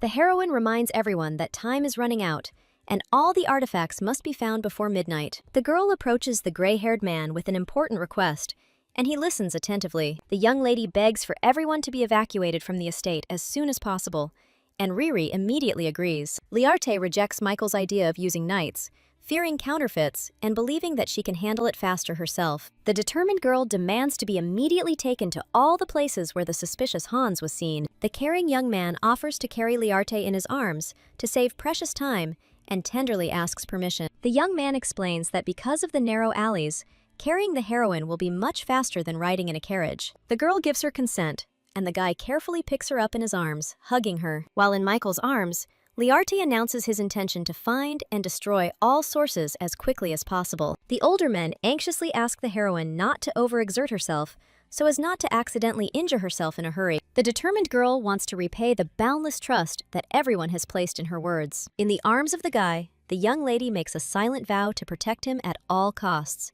Exhaustion overcomes the young man, who finds the 8th artifact, realizing that there are still many more. Liarte encourages Michael by informing him that there are only 3 final places left to be tested. The golden-haired hero hurries his companion because the sun is about to set, and there is no time left. A huge flame suddenly engulfs the entire estate right before the shocked couple's eyes. Horror distorts the faces of the heroes at the blood-curdling realization that one place has been missed. Despite the fire raging around him, the young man tries to calm Liarte, promising that everything will be fine. The young man is confident that his father has evacuated everyone by this point, so the fire will be put out quickly. The young man looks in horror at the fiery monster in the sky, realizing that the source is that very cursed place. In that place lies the source of the terrifying death power of the Bierce family, contained within an ancient tree. Michael is horrified to think that power could be released, and Liarte asks fearfully about the consequences. The guy reveals the terrible truth that the power of death is fatal to ordinary people, even from one touch. Michael explains that the imperial family likely started the fire, hoping to release power and kill everyone in Bursa. A terrifying thought comes to mind that in the worst case, the power will spread throughout the empire, and the enemies would not go to such lengths to kill servants. Liarte remembers with horror that in her past life, the fire was in a different place, and she realizes that she changed the future. A knight suddenly appears and screams in panic that the power of death is about to be released, and everyone needs to leave immediately. Shocked, Liarte asks the knight if he really wants her to save herself alone. The knight explains that there is an awakened one in Burse who can teleport one person to save Liarte from the deadly force. The worried girl immediately asks about the fate of the knight named Walter and all the other servants in the estate. The heroine is overcome with panic at the thought of how she can escape alone, leaving everyone else to certain death. Walter, smiling, assures the young lady that the others will also be saved, so there is no need to worry. Liarte realizes with horror that the fire is spreading too quickly, leaving people no chance of salvation. In Michael's arms, the determined girl declares that it is her duty to immediately extinguish this destructive flame. The men try to dissuade the heroine because the fire is too large, and even all the water in Bursa will not be enough to extinguish it. Despite warnings about the dangers of ancient magic, Liarte refuses to stand by and watch people die. Remembering her promise to Michael, the girl calls upon the powerful element of water to protect Burse from the fire. A sudden revelation reveals a terrible secret.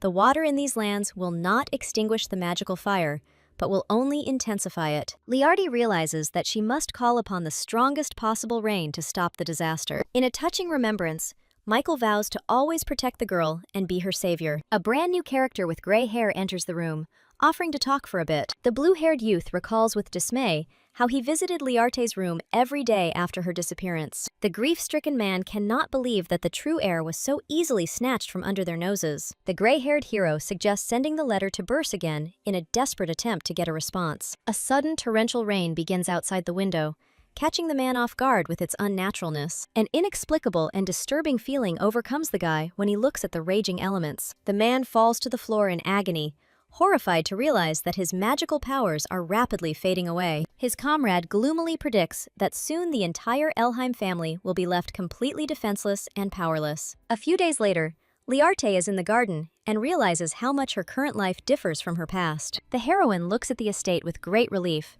knowing that all the inhabitants of Beers are now completely safe. The memory of the powerful downpour leaves Liarte perplexed, as the girl did not feel any relief at all. Instead of weakening, the young lady feels an incredible surge of water energy that only grows inside. The heroine cannot shake the feeling that a long-lost and important part of her essence has returned to her. A shocking realization dawns on Liarte that her power may have been stolen all this time by people from the Elheim family. The girl's thoughts are interrupted by the sudden appearance of a charming silver fox, who cuddles up to her hand. The young lady is touched by the cute creature, gently stroking its head. The caring heroine takes the animal in her arms, trying to understand where it came from and whether it got lost. Michael suddenly appeared and greeted Liarte with a charming smile, finding her out for a walk. Liarte smiles and tells Michael that she just went out to get some fresh air. The young man asks in surprise if the girl in Birsa keeps a silver fox. The heroine sheepishly admits that she actually brought this animal from Elheim. The boy explains that he didn't want to show the fox so soon,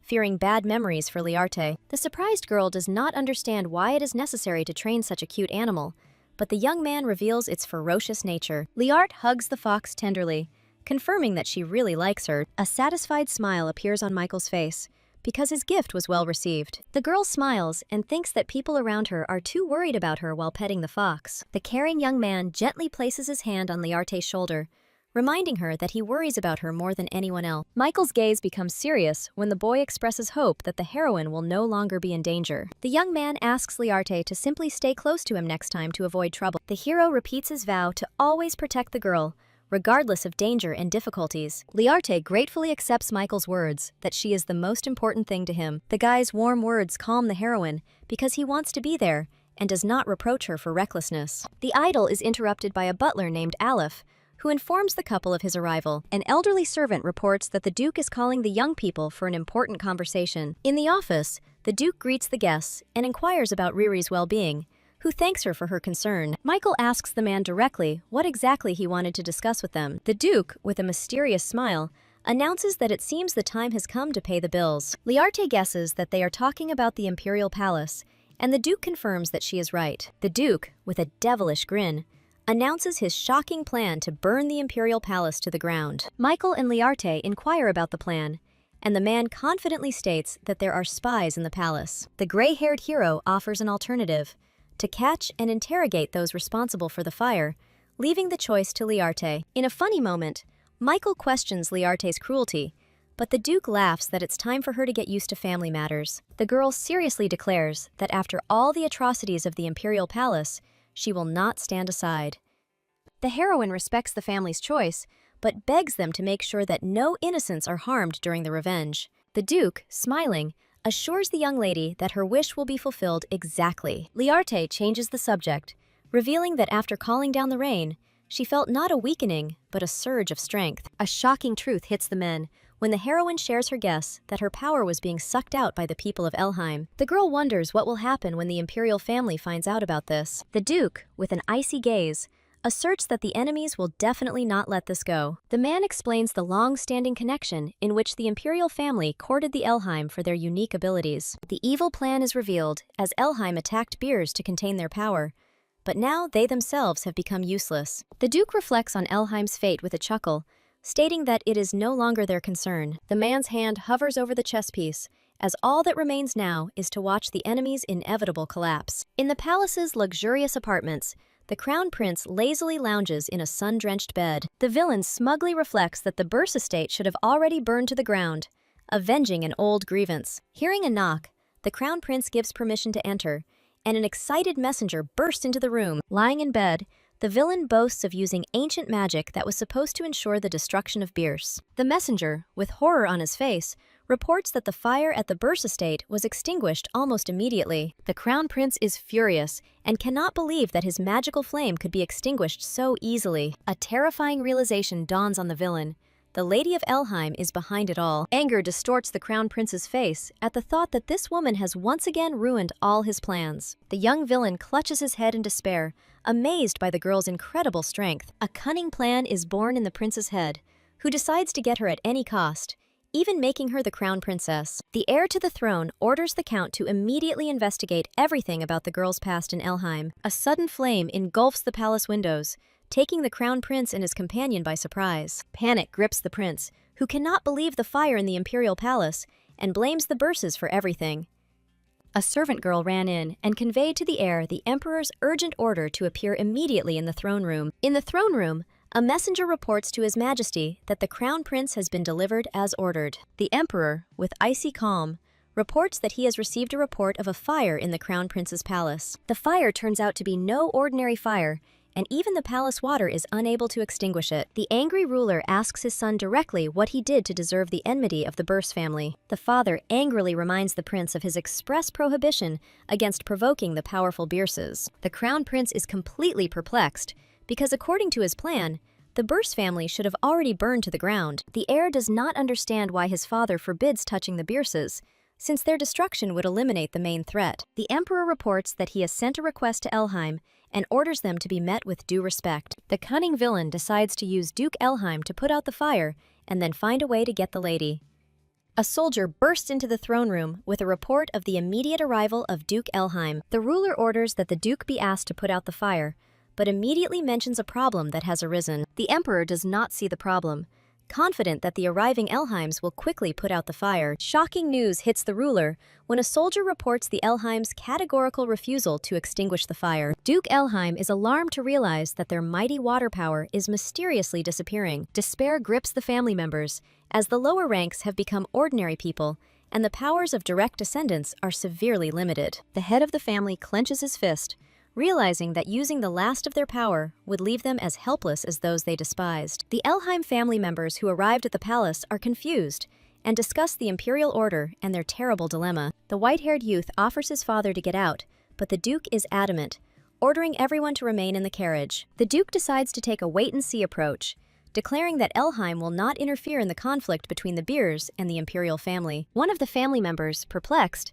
asks the head what exactly he is trying to accomplish by his inaction. The Duke repeats his strict order: no one will leave the carriage or use their magical power. A young man with glasses asks in horror if the Duke is really ready to deprive himself of all his abilities in order to put out a fire. The angry head of the family shouts that the only right decision now is to declare his non-interference in someone else's conflict. Suddenly, the question arises about the whereabouts of a certain Dantarian, whom no one has seen since the start of the fire. The Duke's face contorted with rage at the thought of the useless fool who had disappeared at such a critical moment. The Emperor rides up to the carriage on horseback, reproachfully noting that too much time has passed. The ruler, with icy calm, says that he understands the Elheim's reluctance to interfere in other people's squabbles. The Emperor's gaze turns steely as he gives a direct order to use force immediately. The Duke realizes that the Emperor is not stupid, and suspicions have already arisen in his mind due to their strange behavior. The ruler repeats his order with emphasis,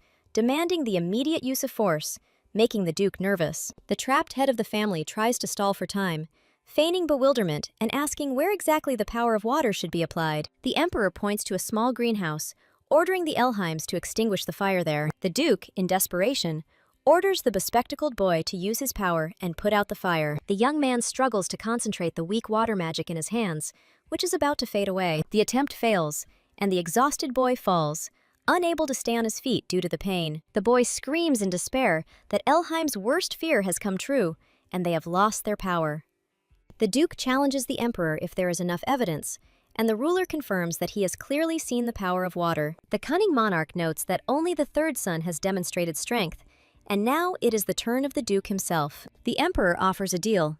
If the Duke shows his renowned strength, all suspicions will be removed. Cold sweat breaks out on the forehead of the head of the family at the thought that the ruler knew about their fading abilities from the very beginning. A terrifying realization dawns on the Duke that without water magic, their family will lose all influence and become defenseless. The ruler eagerly urges the head of the Elheim family, urging him to finally begin. Cornered, the Duke struggles to summon magic, but only a weak spark ignites in his hand. Two guards turn around in confusion at the strange sound, not understanding what is happening around them. A huge, ominous magic circle appears in the sky, causing everyone to be shocked and confused. A powerful explosion rocks the imperial palace, and fire instantly spreads through the halls, sowing panic. A mysterious cloaked figure descends a spiral staircase, confident that the target is somewhere nearby. The stranger searches for the man the crown prince is hiding and notes his difference from the spirit king. The young man's gaze falls upon a beautiful floating spirit girl, and the boy triumphantly announces that he has found her. The young man looks at the spirit in surprise,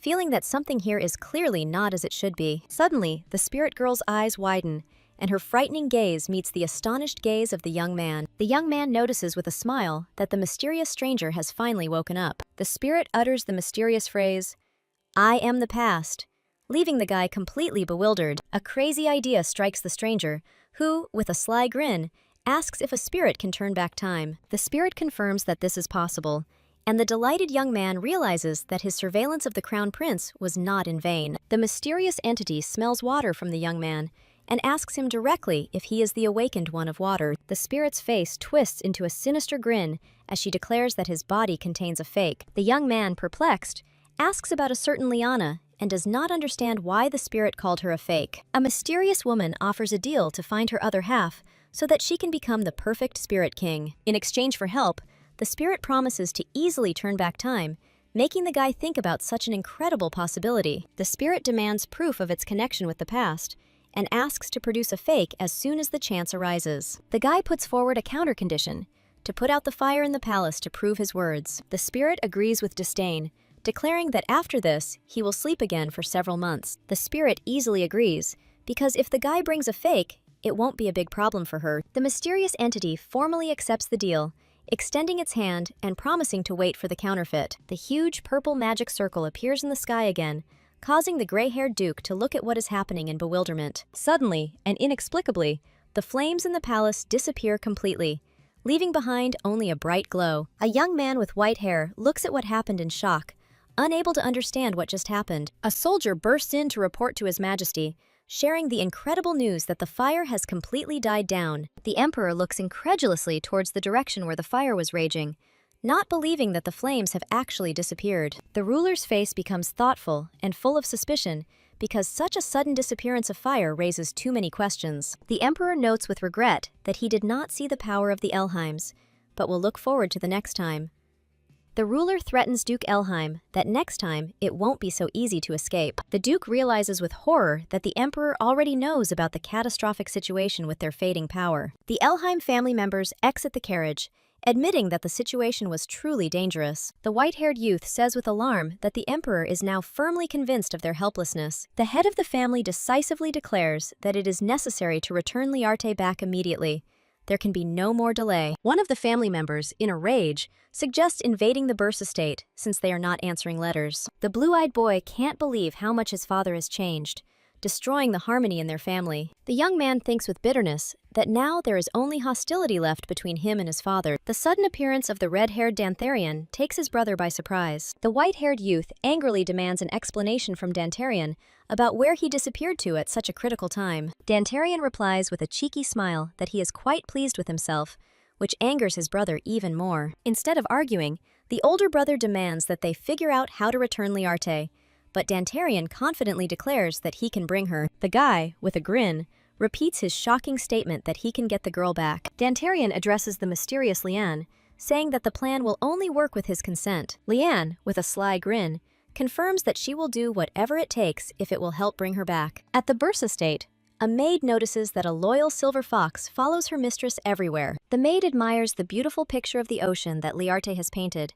and asks if she recognizes the place. The heroine recalls with a smile how on that day, she saw the endless ocean for the first time in her life. A touching flashback shows Michael bringing Liarte to the ocean after escaping from Elheim. The maid admires Liarte's first painting and offers to make a beautiful frame for it. The heroine, with a sly smile, announces that she already has someone to whom she wants to give her first job. Liarte finds Michael, who is surprised by her appearance with a painting in her hands. The girl confirms that she was looking for the young man to tell him something. Liarte hands the painting to the young man, explaining that it is her first work, depicting the ocean he showed her. Michael asks in surprise if the girl is sure that she wants to give such a valuable thing to him. A happy smile lights up the face of the boy, who thanks Liarte for the best gift in the world. The young man admires the heroine's incredible talent and invites her to take part in the competition. Michael tells of a prestigious, anonymous art competition at the palace, where Liarte's painting is sure to be the most outstanding. The girl recalls that she had already heard about this anonymous competition in her past life. There are 4 great ducal families in the empire,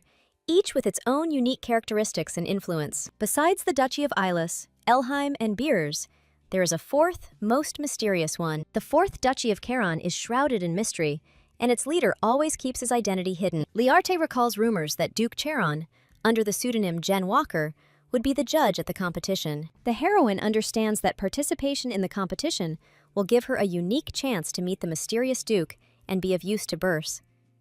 The girl decisively declares to Michael that she wants to take part in the upcoming competition. The young man is happy that he is not the first to receive her gift, which causes confusion in Liarte. In a funny moment, the chibi girl doesn't understand what the guy means, and he avoids answering. Michael, with a mysterious smile, says that his wish is still a secret and asks everyone to wait impatiently. Liarte, although he does not understand the hints, completely trusts the young man and promises to wait. The knight asks worriedly what happened, but Liarte only notes the suddenly darkened sky. Michael confirms that he also felt a sudden surge of strong energy. The girl is overcome with a bad feeling when she senses an ominous aura. The young man hugs Liarte, trying to calm him down and assuring him that nothing serious has happened. Michael's gaze becomes serious as he remembers that today the spies were supposed to set fire to the palace. Despite the alarming premonitions, the following days at the estate passed surprisingly calmly. After deciding to participate in the competition, Liarte began to practice drawing diligently. The girl gradually gets used to life in the Burse family,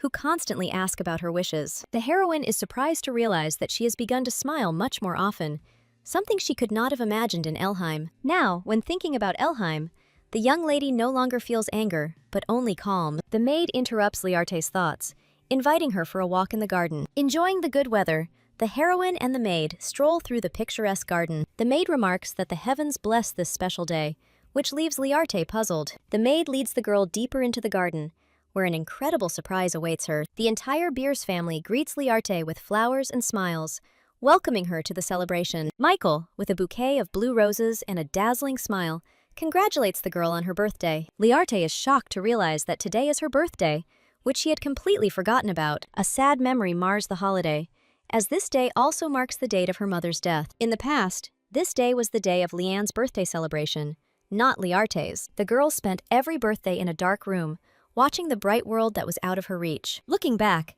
Liarte realizes that she wasn't very sad, because she considered this attitude to be normal. The silver-haired Riri explains that in honor of the holiday, they bought up all the blue roses in the empire, symbolizing her name. The heroine happily accepts the gift and notices how warmly everyone around her looks at her. For the first time in her life, Liarte is truly celebrating her birthday, something she never experienced in her past life. Michael gently takes the girl's hand, saying that meeting her is the greatest luck in his life. The young man kisses Liarte's hand, thanking her for being born into this world. The heroine is overwhelmed with emotion, because this is the first birthday when her appearance is not considered a sin. All members of the Beers family congratulate the young lady, and she thanks Riri for becoming a part of their family. Liarte asks doubtfully if it's normal that she suddenly became part of their family. Riri, with a warm smile, assures the girl that she is already one of them, and without her, the Burses would not be what they are now. Michael admits that he is incredibly happy to celebrate Liarte's birthday with everyone. Tears of joy well up in the heroine's eyes,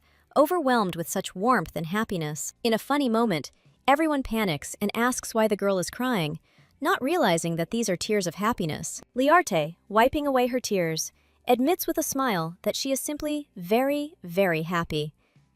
The young man, with a sly smile, declares that the celebration cannot end with just words. The former head of the family gives Liarte a ring with the family seal, giving her complete freedom of action. The Duke of Carmen presents the land and workers as a gift, making the girl the rightful owner. From Merlin, the heroine receives a beautiful handmade necklace as a gift. Walter and Andre also present the young lady with their modest but valuable gifts. In the evening, Michael walks Liarte to her room, and the girl thanks him for a wonderful day. Michael, with a mysterious smile, announces that the most important part of the celebration remains. The young man shows a room filled with 17 gifts that he has prepared for Liarte. The girl is amazed by the number of gifts, but the guy insists that one would not be enough. Opening the first box, Liarte finds an adorable teddy bear for her 4-year-old self. The young man explains that there are gifts here for every birthday that the heroine was unable to celebrate. Michael says tenderly that he wanted to celebrate all the birthdays the girl couldn't enjoy. A touched Liarte hugs the guy,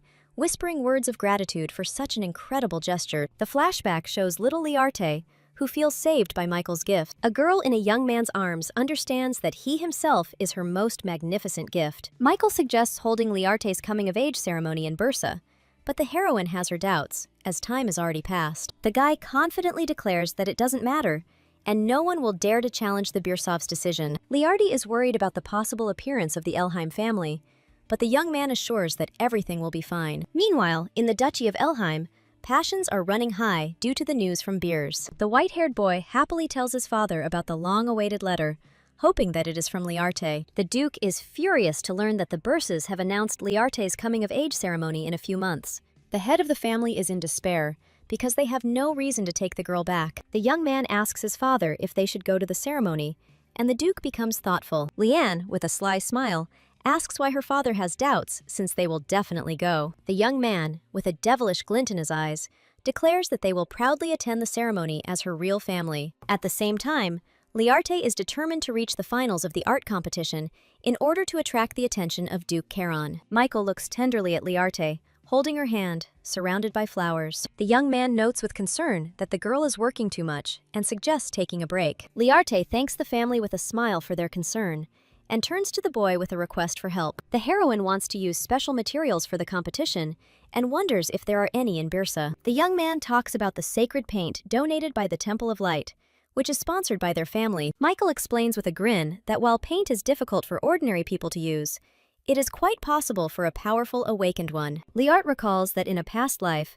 Duke Taran was looking for a man capable of reviving the sacred art. Full of determination, the girl asks if she can take this unique paint for her work. The boy readily agrees to bring the paint if that's what Liarte wants. Michael suggests taking a break from drawing and practicing dancing instead. In a funny moment, Liarte thinks that sometimes the young man's habits resemble those of a silver fox. During the dance, the guy praises the girl, noting that she has become a much better dancer. In recent days, the heroine has been completely immersed in preparations for the coming-of-age ceremony. In addition to preparing for the ceremony, the girl is diligently drawing for an art competition. Despite her busy schedule, Liarte always finds time for dance lessons with Michael. The heroine feels much more confident in dancing, but is still nervous when the guy asks her out. The girl tenderly thinks that perhaps the young man just wants to spend more time with her. During another dance, Michael turns to Liarte with an unexpected request. The guy suddenly makes a sharp movement, causing the girl to lose her balance and fall into his arms. The heroine apologizes for losing her footing,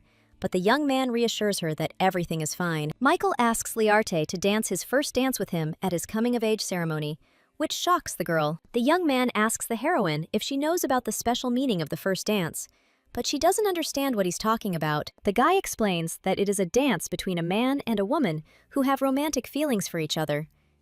Michael looks at Liarte with concern and asks her directly what she thinks of him. The girl admits that she really enjoys the company of the young man. The heroine says that Michael's touch makes her heart beat faster and gives her happiness. Liarte, confused, embraces the young man, admitting that she does not understand what love is and that she is having a hard time sorting out her feelings. The girl explains that she was alone for a long time and did not pay attention to herself, so it is difficult for her to understand her emotions. The guy tenderly hugs the heroine, promising to be there for as long as necessary until she sorts out her feelings. Meanwhile, a new insidious plan is brewing in the Imperial Palace. A beautiful black-haired girl named Hestel Riven greets His Highness. The Crown Prince lazily asks if Hestel has studied the etiquette of high society well. The villain smirks and orders the girl to make sure her preparation for the upcoming event is impeccable. Hestel confidently declares that with her brainwashing abilities, Liarte will belong to the Crown Prince. The girl with a sly smile promises not to let her patron down. The Crown Prince's internal monologue reveals that Hestel is merely the Baron's daughter, who became famous for her talent for drawing. The villain was attracted not by fame, but by the girl's unique ability to mental manipulation. The Crown Prince notices that Hestel looks a bit like a lady from Elheim, which makes her feel uneasy. The girl asks with feigned modesty if this is true. Their conversation is interrupted by a maid who announces the arrival of an unexpected visitor. The Crown Prince guesses that the visitor is the very same mysterious Duke Charon about whom so much is said. The heir to the throne, with a grin, allows the mysterious guest to enter his chambers. Hestel bows politely, leaving the Crown Prince alone with the unexpected visitor. Duke Charon, wearing a mask, greets His Highness, who immediately inquires about the reason for the visit. The mysterious guest claims to have questions about the recent fire in the palace. The Duke recalls a strange fire in the Crown Prince's residence, which disappeared as suddenly as it appeared. The masked man is certain that the fire was caused in a special way and is somehow connected to the temple. The Crown Prince looks at his guest with suspicion, realizing that he knows too much, and asks him directly about his goals. Duke Charon asks only one thing: to be allowed to meet the one who extinguished the mysterious fire. A cunning thought dawns on the villain, who realizes that he can use this situation for manipulation. The heir to the throne agrees to arrange a meeting, but first wants to know the guest's true intentions. The crown prince offers a deal.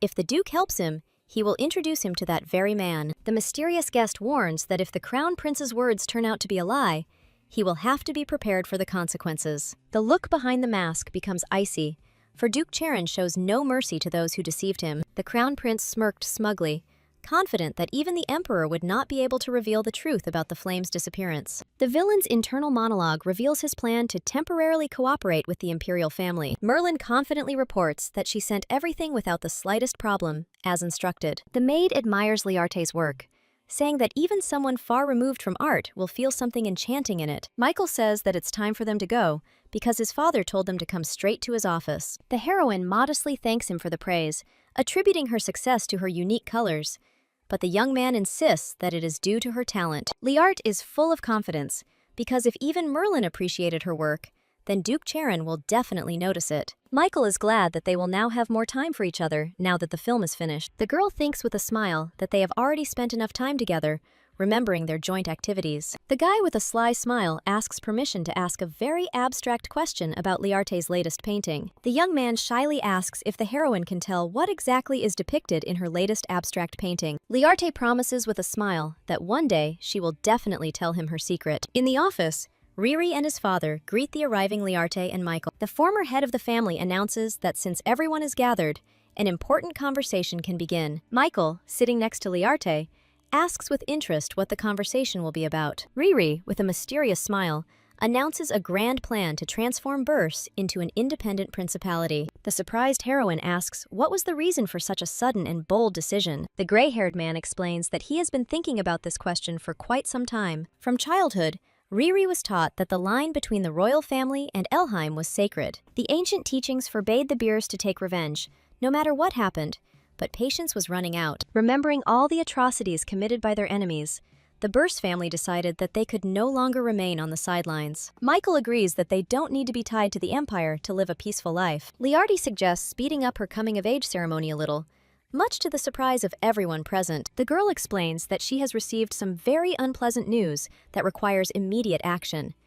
Riri is alarmed to learn that the mysterious and powerful Duke Charon has allied himself with the royal family. Although the enemy is not taking any active action, it is necessary to complete the ceremony and prepare for the transition to the principality. Liarte is alarmed to think that Duke Charon never united with the royal family in his past life. The heroine recalls that the mysterious duke's only interest was the restoration of the sacred icon. The girl comes to the conclusion that the royal family made a deal with the duke regarding this relic. Liarte is sure that, upon seeing her painting, Duke Charon will certainly try to find her. Meanwhile, the mysterious Duke Charon prepares to leave his luxurious mansion. A man with gray hair notices that the color of his hair is becoming paler. The servant announces that the carriage is ready, and the Duke resolutely heads for the exit. The Duke throws away the mask, declaring that he no longer needs it. The gray-haired man announces with a grin that he is now Jen Walker. At the exhibition hall, Jack Walker is met by a guide who shows him the paintings that have passed the selection stage. The escort asks which of the paintings, in the judge's opinion, stands out the most. Other cloaked judges note that the victory this time will most likely be awarded unanimously. Jen Walker's gaze falls on one painting,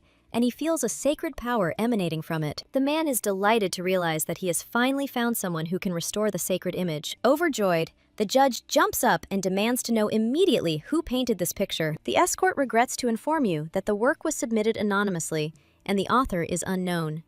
Jen Walker is determined to discover the identity of the mysterious artist at all costs. The man is sure that there must be a way to find the author, and decides to go upstairs first. Suddenly, Hestel appears and flatters the judge, calling him the brilliant artist Jan Walker. A flashback shows Jen Walker seeing Hestel in the Crown Prince's palace. The girl introduces herself as Hestel with a sly smile, intriguing the mysterious judge. Jen Walker notes that he knows Hestel's name and asks if she came because of the competition. Hestel explains that she came to pick up her painting, which was supposed to be returned if it didn't pass the selection. The judge logically notes that since the painting was not returned, it means she has passed, and asks about the real reason for her visit. The girl, with feigned modesty, says that she could not believe that she could pass the selection. Jen Walker understands that it was Hestel who painted that picture, but she does not feel any sacred power from it. The cunning girl, smiling, asks the judge to pretend that he did not hear anything, as if he had accidentally given himself away. The intrigued Duke asks Hestel to tell him more about this mysterious painting. In the Crown Prince's chambers, the girl reports that Duke Charon is the famous Jen Walker, and she was able to get closer to him. Hestel boasts that by claiming authorship, she has taken complete control of the Duke. The Crown Prince praises the girl for her good work and orders her not to make any mistakes in the future. Hestel, with a devilish smile, promises to fulfill all of His Highness's wishes. At the Birsov estate, Liarte is shocked to learn that her painting has won the grand prize in a competition. Merlin enthusiastically confirms the news, saying that she was confident of the lady's victory. The heroine understands that winning the competition definitely made her work stand out from all the others. Liarte is confident that now that word has spread about a man capable of writing sacred art, Duke Charon will contact her himself. The maid asks what the mistress plans to do with the winnings, which surprises Liarte. Merlin explains that the prize money was enclosed in an envelope with a letter that arrived today. The maid offers Liarte to buy something she has long wanted, but the girl replies that she has no specific desires. The maid understands with a smile that the mistress already has everything, because the owners always bring her everything she needs. Liarte announces with a smile that she has figured out what she wants, and asks Merlin to go shopping with her. The maid happily agrees, but Liarte stops her, not wanting to warn the knights. The heroine suggests that they go together to keep their little outing a secret. The girl, with a mysterious smile, asks the maid not to tell anyone about their secret expedition. Leaving the estate, Liarte realizes that this is their first such walk together. The heroine is surprised to notice how different the people outside the estate are. The peace and happiness of ordinary people fills Liarte with the desire to protect their smiles. In a handkerchief shop, girls admire the beauty and elegance of the goods. Liarte enthusiastically selects a variety of scarves and jewelry, and the seller happily packs the purchases. The girl acquires a variety of elegant jewelry, each of which shines in its own box. As he leaves the store, Merlin notices that the lady has bought quite a lot of things. Liarte explains that these are gifts for the people of Burs, as she has many people to thank. The heroine hands the box to the maid, saying that this is a gift personally for her. The young lady wants her first earnings to go towards gifts and turn into something meaningful. A touched Merlin thanks the lady, admitting that this is the first time she has received such a gift. The maid accepts the gift with delight, assuring her that everything the lady gives is wonderful. Suddenly, Liarte freezes in place, which causes Merlin to be confused. The girl feels a faint but familiar water energy emanating from someone nearby. The heroine notices Lian, who openly displays himself, and realizes that it is he. Having calmed the worried maid, Liarte, with cold determination, suggests that they go home. The mysterious stranger silently watches the departing couple. The young man clutches his cloak in rage, deeply offended. The disappointed guy realizes that his hopes for a meeting were not fulfilled. The dark-haired hero grins villainously, already making plans for the future. The beautiful girl Riri looks around the sumptuous feast in surprise. The red-eyed man confirms with a smile that today is a reason to celebrate. Three men in the living room solemnly congratulate the heroine on her victory. An embarrassed Riri thanks them for the congratulations, happy to be back home. The girl asks a maid named Merlin to bring prepared surprises. 3 identical boxes with gifts for everyone appear on the elegant table. The 2 men look at the gifts in bewilderment, not believing their eyes. The heroine proudly explains that she bought the gifts with the first money she earned. The white-haired man admires the red brooch, calling it the best gift in recent years. The head of the family is touched and promises to always wear the precious brooch. The final box opens, revealing a sparkling blue brooch. Riri looks at the young man with hope, wanting to give him something special. The young man looks at Riri with adoration, confirming that he really likes the gift. The fair-haired guy gently presses himself against the heroine, finding deep meaning in the gift. The father and grandfather watch this scene with indignation, calling the boy a cunning fox. The men return the gift to the surprised Riri, not wanting to remain in debt. The heroine is given a magic pendant that will help her find her in any trouble. Riri tries to activate the amulet by concentrating her magical energy into it. Suddenly, a mysterious sound is heard that only a select few can hear. The fair-haired guy reveals the secret of sound, explaining its amazing properties. The girl is amazed by the amulet's capabilities, but hopes that she will not have to use it. Riri accepts the precious and important gift with sincere gratitude. The white-haired man talks with childish delight about the luxurious preparations for the ceremony. This man admits that he is even more excited about the upcoming event than the heroine herself. Memories of the past make Riri realize for the first time what a father's love is. The heroine declares with complete confidence that she sincerely appreciates the Duke's care. The man smiles with relief, thanking the girl for her understanding. The head of the family begins a conversation about traditions, asking Riri about her knowledge of the ceremony. A gruesome detail of the ritual is revealed, where the head of the family must sprinkle Riri with his blood. The girl tries to understand what benefit this frightening tradition will bring. The young man reminds the heroine that tomorrow is the long-awaited and exciting day. The heroine cannot believe that fate has brought her to celebrate her coming of age in this house.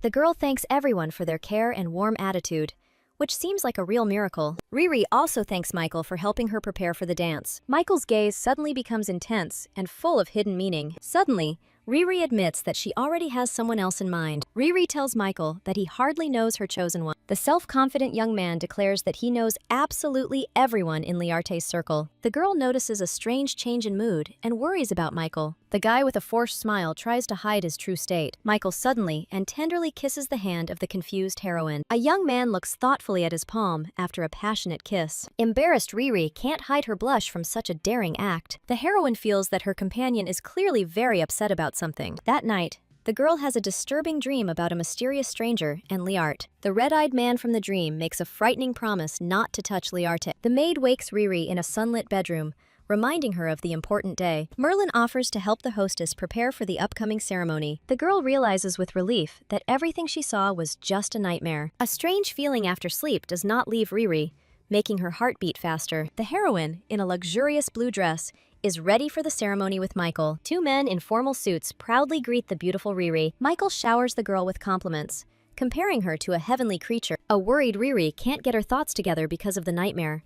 The young man promises to be there and reminds about using the protective medallion. The whole family gathers together and solemnly heads to the coming-of-age ceremony. The arrival of Lady Liarte of the Beers family is solemnly announced. The guests whisper in admiration, amazed by the beauty of the young Lady Elheim. The long-awaited coming-of-age ceremony begins on the shining balcony. The white-haired man asks the heroine to keep everything she saw during the ritual a secret. Blood drips from the sharp cross, preparing to seal the ancient and terrifying rite. A sudden vision takes Liarte on a romantic night with a mysterious stranger. The man from the vision admits with desperate tenderness that he cannot live without the girl. Returning to reality, Liarte stands next to Michael, stunned by the incomprehensible vision. The girl realizes that the feeling from the vision is the very love that Michael spoke about. Liarte is overwhelmed with emotion, bringing tears to his eyes from the sudden revelation. Watching from the sidelines, two men remark on how happy the young lady looks. The dark-haired boy looks at Liarte with hatred, swearing that he won't be able to escape from him. The heroine is shocked to see a man at the party whom she did not expect to meet at all. The uninvited guest, with a smug grin,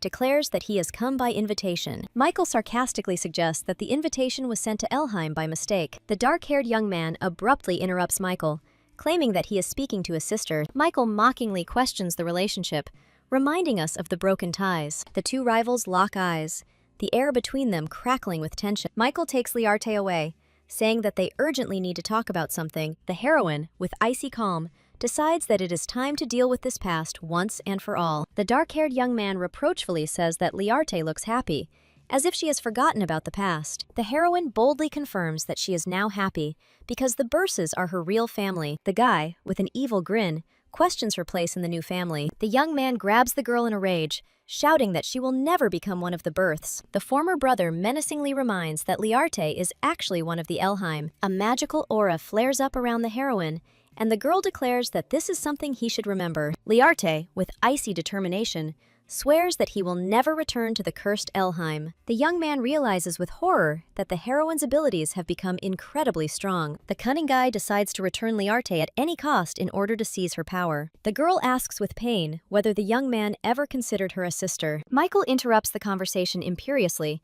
ordering the insolent man to leave Liarte alone. A fair-haired young man with a charming smile invites the heroine to dance. In the whirlwind of the dance, Michael worries about the girl's condition, but Liarte feels relieved. The young man suddenly admits that he secretly wished for the arrival of guests from Elheim. The heroine sadly realizes that her past family will not change even after seeing her happiness. Liarte decides to no longer think about those who absolutely do not deserve it. Michael gently asks the girl to think only about herself from now on, because she is the most important thing. The image of the man from the vision and his passionate confession flashes again in the heroine's memory. Liarte, shocked, tells Michael that she saw him in her mysterious vision. Michael mysteriously promises that over time, the girl will find the answers to all the questions herself. Suddenly, the crown prince appears at the ball, apologizing for being late. The distinguished guest congratulates Lady Elheim and brazenly invites her to dance. The heroine is stunned by the unexpected offer from such an important person. The prince, with a sly grin, admits that he had been watching the girl for a very long time. Liarte understands the falsity of these words and politely but firmly refuses. The girl boldly declares that she will not dance with a threat to the Beers family. Michael stands up for Liarte, politely but firmly reminding the prince of his duty. Michael's gaze turns icy, and the young man reminds him that the Beerses do not forget their debts. The prince accepts the challenge with a false smile, plotting a counterattack. The arrogant guest leaves, thinking over a cunning plan to brainwash a certain Hestel. The prince is looking for Duke Charon, but his assistant Hestel doesn't know where he is. Hestel inwardly despises his master, but assures the prince of the Duke's imminent arrival. The irritated prince scolds Hestel, ordering him not to make mistakes regarding Lady Elheim. The cunning girl meekly agrees, already hatching a plan to get closer to Liarte. Hestel watches Liarte, admitting that she makes a much stronger impression than expected. The villain understands that she needs to catch the moment when Liarte is left alone, but this seems impossible. Hestel is shocked by the rumors of how much the Beerses value Lady Elheim. The girl recalls that the gloomy Beers mansion was transformed just for Liarte. The dark-haired youth mysteriously notes that Hestel is somewhat similar to Liarte. This thought ignites a fierce envy in Hestel, because despite their outward similarities, their fates are so unfairly different. Envious thoughts of similarity give birth in Hestel to a thirst for love and power of the Beers family. The dark-haired girl with a wicked grin decides that she deserves it much more. Hestel approaches the heroine, introduces herself, and offers wine with a fake smile. Liarte politely declines the treat, looking at his new acquaintance with distrust. The cunning Hestel insists and deliberately knocks over the glass right onto Liarte's dress. The heroine instantly uses magic, stopping the flow of wine in the air. Guests watch in amazement as the legendary power of the water element manifests itself. The villain is shocked because her plan failed due to Liarte's unexpected abilities. Hestel immediately changes tactics, admiring the heroine's strength and offering his gratitude. The sudden change in tone from official to friendly arouses Liarte's serious suspicions. The girl coldly rejects any attempts at intimacy, advising her to simply enjoy the holiday. Hestel struggles to hide her annoyance, realizing that Liarte isn't giving her a single chance. The Beers family is interested in the stranger, but Liarte insists that he is seeing this girl for the first time. Meanwhile, the crowd begins to recognize the mysterious Lady Hestel. Whispers about Hestel's incredible talent for painting spread throughout the room. The rumors are confirmed, and more guests recognize the girl as the famous artist. One of the guests approaches Hestel and admires her competition entry, Peace. Liarte suddenly turns to the artist, stating that she has an important question. Hestel, with feigned politeness, asks what has Lady Elheim so upset. The heroine looks straight into his eyes and asks if Hestel really wrote The World in Red. Hestel, with a smug grin, is surprised at how quickly the rumors spread. The cunning artist proudly confirms that it was she who created this painting. The delighted guests shower the imposter with compliments, calling her work brilliant. Liarte interrupts this farce by directly asking Hestel about the meaning behind the painting. Taken by surprise, Hestel hesitantly declares that she has drawn her favorite son. The villain's inner voice doubts,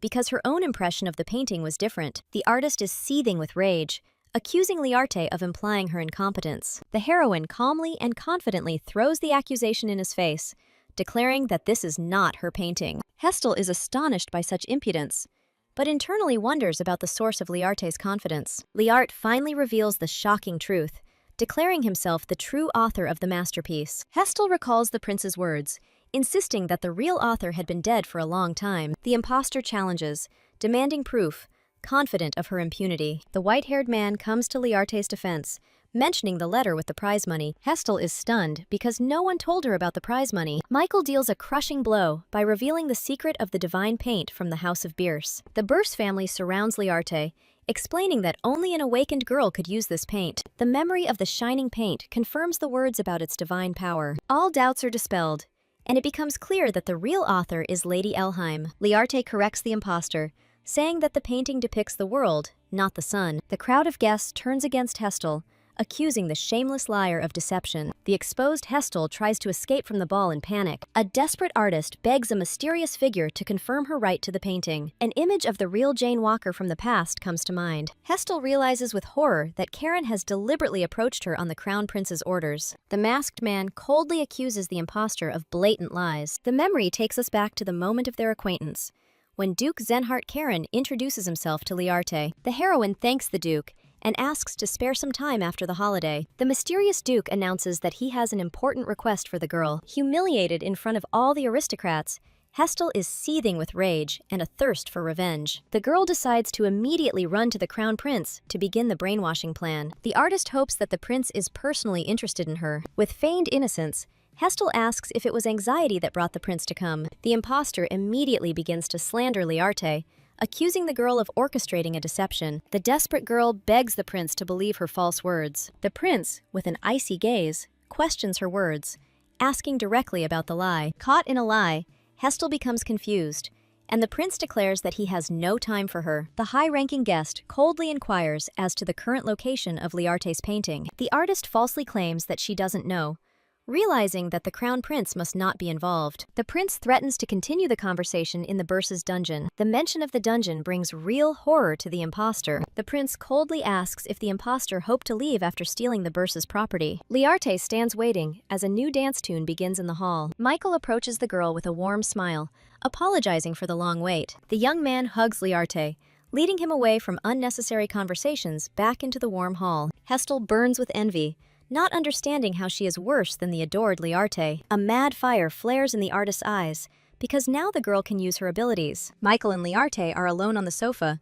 and the heroine assures that she is having a lot of fun. The boy is worried about Liarte's feelings, and vows to find and return the stolen painting. The heroine calmly notes that, in the end, justice prevailed. Liarte, with a beaming smile, admits that Michael's anger has freed her from her own discontent. The young man thoughtfully asks Liarte about the meaning of the title of the painting, Peace. Memories take the girl back to the day when Michael noticed her, alone and forgotten by everyone. The heroine reflects on how the young man was the first to understand her hidden pain. In her memories, Liarte asks how the man who cares for her so sincerely sees her. The girl realizes that Michael sees something more in her than others saw. Happy memories of his new family show how Liarte's world has changed for the better. Michael looks at Liarte tenderly and squeezes her hand tightly. The boy begins his story of deep despair, his grandfather's madness and loss of sight. The memoirs show how the imperial court and the Elheims put pressure on the family from all sides. A dark past reveals how the Bierce family dealt brutally with those they disliked. Michael recalls a desperate trip to Elheim with no hope of lifting the nearly impossible curse. The young man faced a terrible choice: burn from his own power or die at the hands of his father. In this pitch-black world of despair, the saving figure of Liarte suddenly appeared. Michael admits that the girl became a blue light that dispelled the darkness in his heart. Even being blind, the boy felt an inexplicable and strong connection with the heroine. The young man realized that his blindness no longer mattered as long as Liarte was nearby. The moment Michael saw the girl, his dark world changed forever. The young man, in a breaking voice, calls Liarte his only salvation. Michael gently touches the heroine's cheek and finally utters the long-awaited declaration of love. The guy always wanted to talk about his feelings and his readiness to do anything for Liarte. Michael doesn't demand an answer. He just needed the girl to know the truth. Liarte realizes that now is the perfect time to reciprocate Michael's feelings. The heroine doubts, not wanting to respond with uncertainty to such a sincere confession. The girl admits that she really likes Michael, and meeting him is the greatest success in her life. Liarte asks for a little time to respond to the feelings with full confidence. The heroine, with a gentle smile, asks to wait, promising that it won't take long. Michael looks at the girl with adoration and vows to wait as long as it takes. The young man drops to one knee, asking for only one thing: not to let other men near him. The guy says with pain in his voice that he won't survive if Liarte gets close to someone else. The heroine assures that there are no other men because Michael alone makes her head spin. Michael and Liarte seal their promise with a tender oath on their little fingers. The heroine confidently believes that the day of her full declaration of love is already very close. The prince is furious when he realizes that the painting belongs to Liarte, and his plan is ruined by Hestel. A high-ranking guest meets with Duke Charon to put his devious plan into action. The prince is perplexed by the refusal because he warned about the consequences of any deception. The masked duke reveals the prince's lie about the fire in the palace and the authorship of the painting. The prince mockingly asks how a mere duke can harm the crown prince of the empire. The high-ranking guest confidently declares that he has many ways to attract Liarte. Duke Charon angrily warns that anyone who tries to deceive him will receive no mercy. The prince realizes that even without the duke's help, he has other risky ways to reach Liarte. Meanwhile, Hestel, with a mad smile, confirms his readiness for action. Under the full moon, The artist declares that she is fully prepared to carry out her sinister plan. Liarte and her family return to the hall, where they are greeted with questions about their absence. Suddenly, a deafening explosion is heard, sowing panic among the ball guests. This explosion is painfully reminiscent of the previous one, and suspicion again falls on the crown prince. The white-haired man urges everyone to remain calm and promises to sort things out immediately. Michael asks Liarte to wait, promising to quickly check everything and return. The heroine agrees to stay, taking on the responsibility of protecting people. Michael's gaze is full of love, and the young man admits that it is precisely for strength that he loves Liarte. The guy trusts the girl,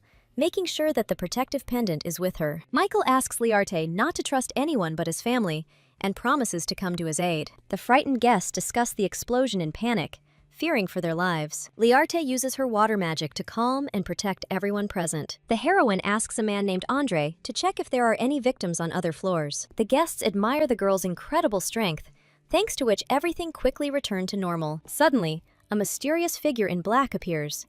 It is the Black Knight of the Order of Bursa. Liarte is horrified to learn that there are victims of the collapse on the ground floor. The mysterious knight says that they cannot do without Liarte's help. The worried girl immediately asks where the wounded man is. The knight suddenly falls unconscious at the heroine's feet, revealing a treacherous trap. Liarte realizes that this happened because the brainwashing technique wore off. The heroine's gaze falls on Lady Hestel, standing nearby in the shadows. The girl suspiciously asks the artist why she was here. Liarte realizes with horror that it was Hestel who caused all this commotion. The villain, with a cheeky grin, confirms her involvement in the explosion. Under the light of the full moon, Hestel reveals his true, sinister plan. The artist, with a wild look, declares her intention to subjugate Liarte's mind. The heroine, in a panic, tries to use the pendant to call for help, but the forces do not respond. Hestel mockingly informs that she is not and will never be Lady Liarte. The real puppeteer comes out of the shadows, and Hestel declares the crown prince the heroine's new master. The heroine screams in pain, losing consciousness under the influence of dark magic. The crown prince catches the weakened Liarte in his arms. The villain, with a sly grin, advises Lady Elheim to relax. The prince whispers that after awakening, the girl will become his obedient doll. Hestel asks with sly interest, who will now take Liarte's place? The artist, with a crazy smile, assures that she will take care of everything. Despite the spell, Liarte's water magic continues to protect her body. Meanwhile, the Burse family searches the woods for any traces of the incident. The Black Knight reports that he has discovered the same ancient symbol as before. The discovery of a rune-inscribed stone finally confirms the crown prince's involvement. The white-haired man is surprised to learn that there is no trace of fire left after the explosion. Michael realizes with horror that all this commotion was just a trap. The mysterious sound of the pendant pierces the silence, and Michael screams Liarte's name in panic. Water magic envelops Liarte's body while the girl is unconscious. The prince is perplexed because the heroine's water power is still active. Hestel hesitantly confirms that the spell was cast accurately. It seems that Liarte's instincts continue to protect her even in her unconscious state. The artist assures the prince that after awakening,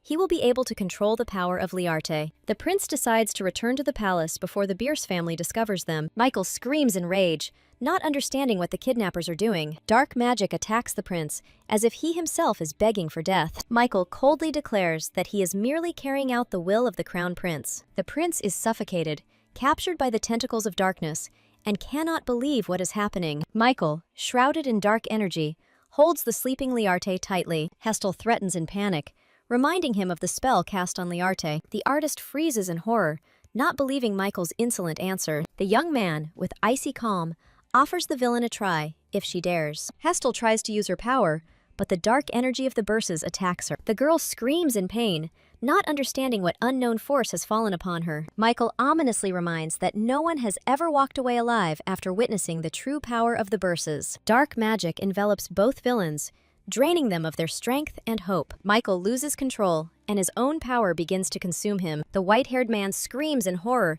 begging Michael to stop. The elder Burse urges the young man not to lose control and to stop the force immediately. Michael comes to his senses, looking tenderly at the sleeping Liarte in his arms. The prince screams in rage, not believing that they could treat him like this. The white-haired man mockingly notes that the prince still doesn't understand anything. The elder Burse pronounces the death sentence, declaring that none of them will leave here alive. Liarte comes to his senses in a strange body of water, not understanding where he is. The heroine finds herself inside her subconscious, where she meets the mysterious Jurgen. The blue-haired spirit king appears before Liarte, calling the girl's name. The heroine recognizes the young man as the Spirit King, who has regained his lost powers. The Spirit King recalls how he boasted to Liarte about his future power. The blue-haired guy notices with a smile that the girl herself has changed a lot. Liarte looks at peace, having found a real family and true happiness. The girl's memories show happy moments with loved ones. The young woman happily realizes that she has finally found her happiness. The Spirit King sincerely hopes that the heroine will be able to preserve this fragile happiness. The girl doesn't understand the warning, and the guy reminds her of the sealed Dark King. Sinister spirits appear as a bad omen, warning of danger. The blue-haired boy vows to always protect his girlfriend's happiness. Liart wakes up in his bed with a worried Michael sitting next to him. The heroine tries to calm the young man, assuring him that everything is fine. The girl notices the guy's strange state and anxiously asks about his well-being. Michael looks at his beloved with tears in his eyes, saying her name. The flashback shows the young man holding the unconscious heroine in his arms, afraid of losing her. The guy blames himself for not being able to be there for the girl at the most important moment. The young man kneels and begs Liarte for forgiveness for his failure to protect. The heroine recalls how calm Michael was, even in the face of mortal threat. Now this strong guy is deeply afraid of losing his beloved again. Liarte finally realizes that Michael's feelings are true love. The heroine hugs the guy, claiming that it was his appearance that saved her life. The girl thanks Michael for saving her and asks him not to worry anymore. The young man hugs his beloved tightly, overjoyed at her return. Liarte also thanks for the necklace, which gave him strength in times of danger. The white-haired man reports that the Crown Prince and Hestel are now locked in the dungeon. In the dungeon, this man mockingly asks the prisoner if he likes the cell. The enraged Crown Prince screams in rage, demanding to be untied immediately. The visitor reminds the prisoner of his warning not to touch Liarte. The heir to the throne cannot believe such insolence towards his person. The silver-haired youth offers to see how much the Empire values the prince. The man coldly informs the captive that he will not see a quick and easy death. The Crown Prince is needed alive for an important deal with the Imperial Palace and the Duchy. The prisoner, completely perplexed, tries to understand what kind of deal is being discussed. Liart firmly declares that he does not feel an ounce of pity for his tormentor. The girl is already thinking about how to use the Crown Prince's capture for the good of the duchy. The white-haired man admires the heroine's strength of spirit, who immediately thinks about profit. The kidnapper sarcastically hopes that the captive will be highly valued for a good deal. Hestel, in the next cell, begs for mercy,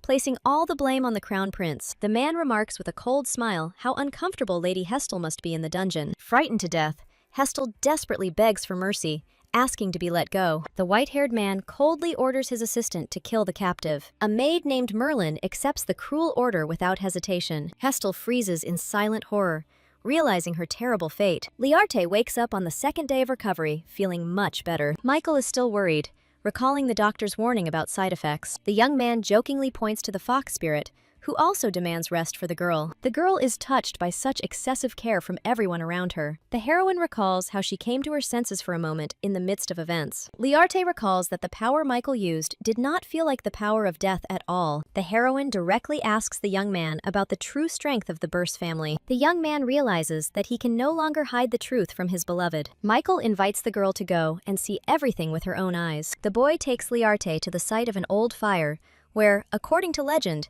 the family's power resided. Michael concentrates dark energy in his hand, urging the girl to watch carefully. The young man demonstrates dark matter, calling it the true power of the births. Time suddenly speeds up around the heroes, rushing past. The heroine, completely confused, asks what just happened. The guy explains that he showed the girl the future of this very place. Michael finally reveals the main secret.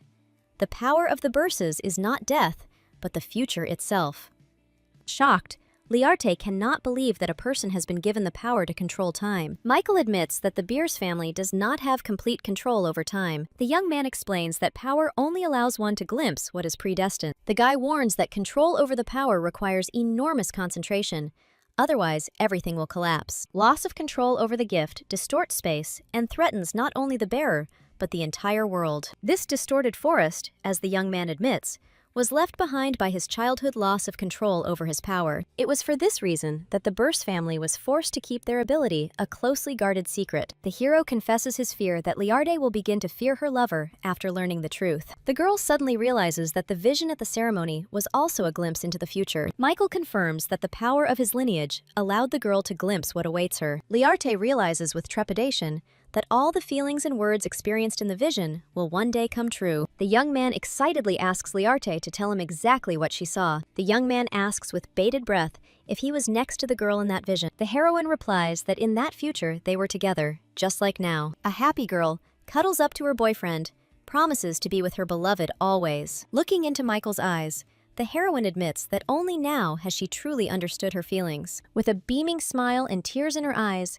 Liarte confesses that she loves him very much. Deeply moved, Michael whispers the name of his beloved, confessing how long he has been waiting for these words. The young man calls the girl his savior, who burst into his life full of pain. Without Liarte, as the young man whispers, there is simply no future for him. The head of the Beers family solicitously asks Liarte if she likes the food at the table. The white-haired young man offers the girl to try another dish, reproaching Michael for his lack of appetite. The young man lovingly feeds the heroine with a fork, inviting her to open her mouth. The father and brother watch the couple in love with obvious irritation, calling Michael a sly fox. The flashback shows Liarte insisting on sharing a meal with Michael. The white-haired man reluctantly gives in, allowing the girl to do as she pleases. The silver-haired youth reports that solid evidence is needed to negotiate with the palace. The guy notes with suspicion that someone has very carefully covered up all traces of the recent incident. A mysterious guest in a hood and mask thanks for the meeting after difficult events. The heroine asks the guest the purpose of his visit, mentioning her desire to meet. The masked man confirms that he came to request the restoration of his mother's ancient icon. The memory shows the guest's late mother, who was never able to complete the restoration. The guest explains the difficulty of the task, for which for many years he could not find anyone with the necessary strength. The mysterious stranger claims that only Liarte has the unique power for this job. The white-haired man understands that the task must be incredibly difficult if the search took so long. The brother firmly states that Liarte's well-being comes first, and it is too early to ask for such a thing. The guest understands the refusal, recognizing that he has no right to ask for free. As payment, the man offers a folder containing incriminating evidence against the crown prince and the entire imperial family. The silver-haired youth is in shock, as he thought all the evidence against the prince had been destroyed. A mysterious guest reveals the main secret. The crown prince has been using forbidden ancient magic all this time. The flashback shows how the crown prince used the remains of the dead for assassinations and arson. The mysterious guest continues his story, asking about the northern city of Siarun. The ominous appearance of the ruined city recalls the mysterious epidemic that destroyed it. The stranger shocks everyone with the news that it was then that Lord Michael lost his sight. The visitor reveals the terrible truth.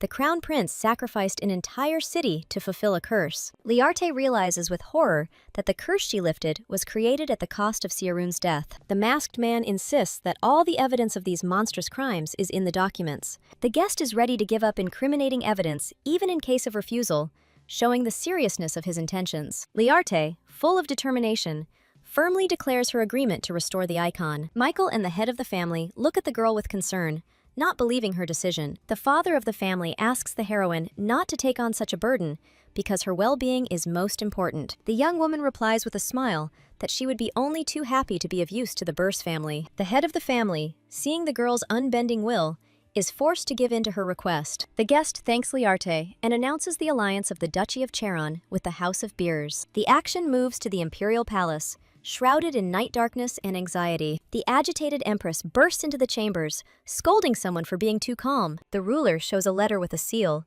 insisting on immediate action. The empress reports that the letter from the Beerses contains incriminating evidence against her son and the truth about the destruction of Siarun. The emperor coldly inquires about Lucas's whereabouts, to which he receives the answer that he is imprisoned in a dungeon. The ruler reads the Beerses' demand for independence in exchange for the prince. Realizing the inevitability of such an outcome, the empress categorically declares that under no circumstances should one agree to their conditions. The emperor admits that there is now no way to stop the Beersovs, whose influence has only grown stronger. The ruler replies with a smile that the imperial family has one more trump card. The empress, with a sly smile, suggests using Elheim, considering the moment ideal. The ruler doubts this plan, believing that the Elheim have long since lost their abilities. The crowned head reveals her secret, mentioning the mysterious black dust. The empress's plan is to create an illusion of power, using the powder to announce Elheim's might. The emperor gloomily notes that with each dose, the dependence on the powder will only grow. The woman mockingly asks the ruler if he is really so worried about someone's fate. After a brief silence, The golden-haired monarch reluctantly agrees to go along with her plan. The emperor orders a maid to convey the reply from the imperial palace to the Burs family. The ruler firmly declares that he will not allow Bursum to become a separate kingdom. The monarch decides to renounce all rights to the crown prince as proposed. The empress adds an order to immediately send a letter to Elheim,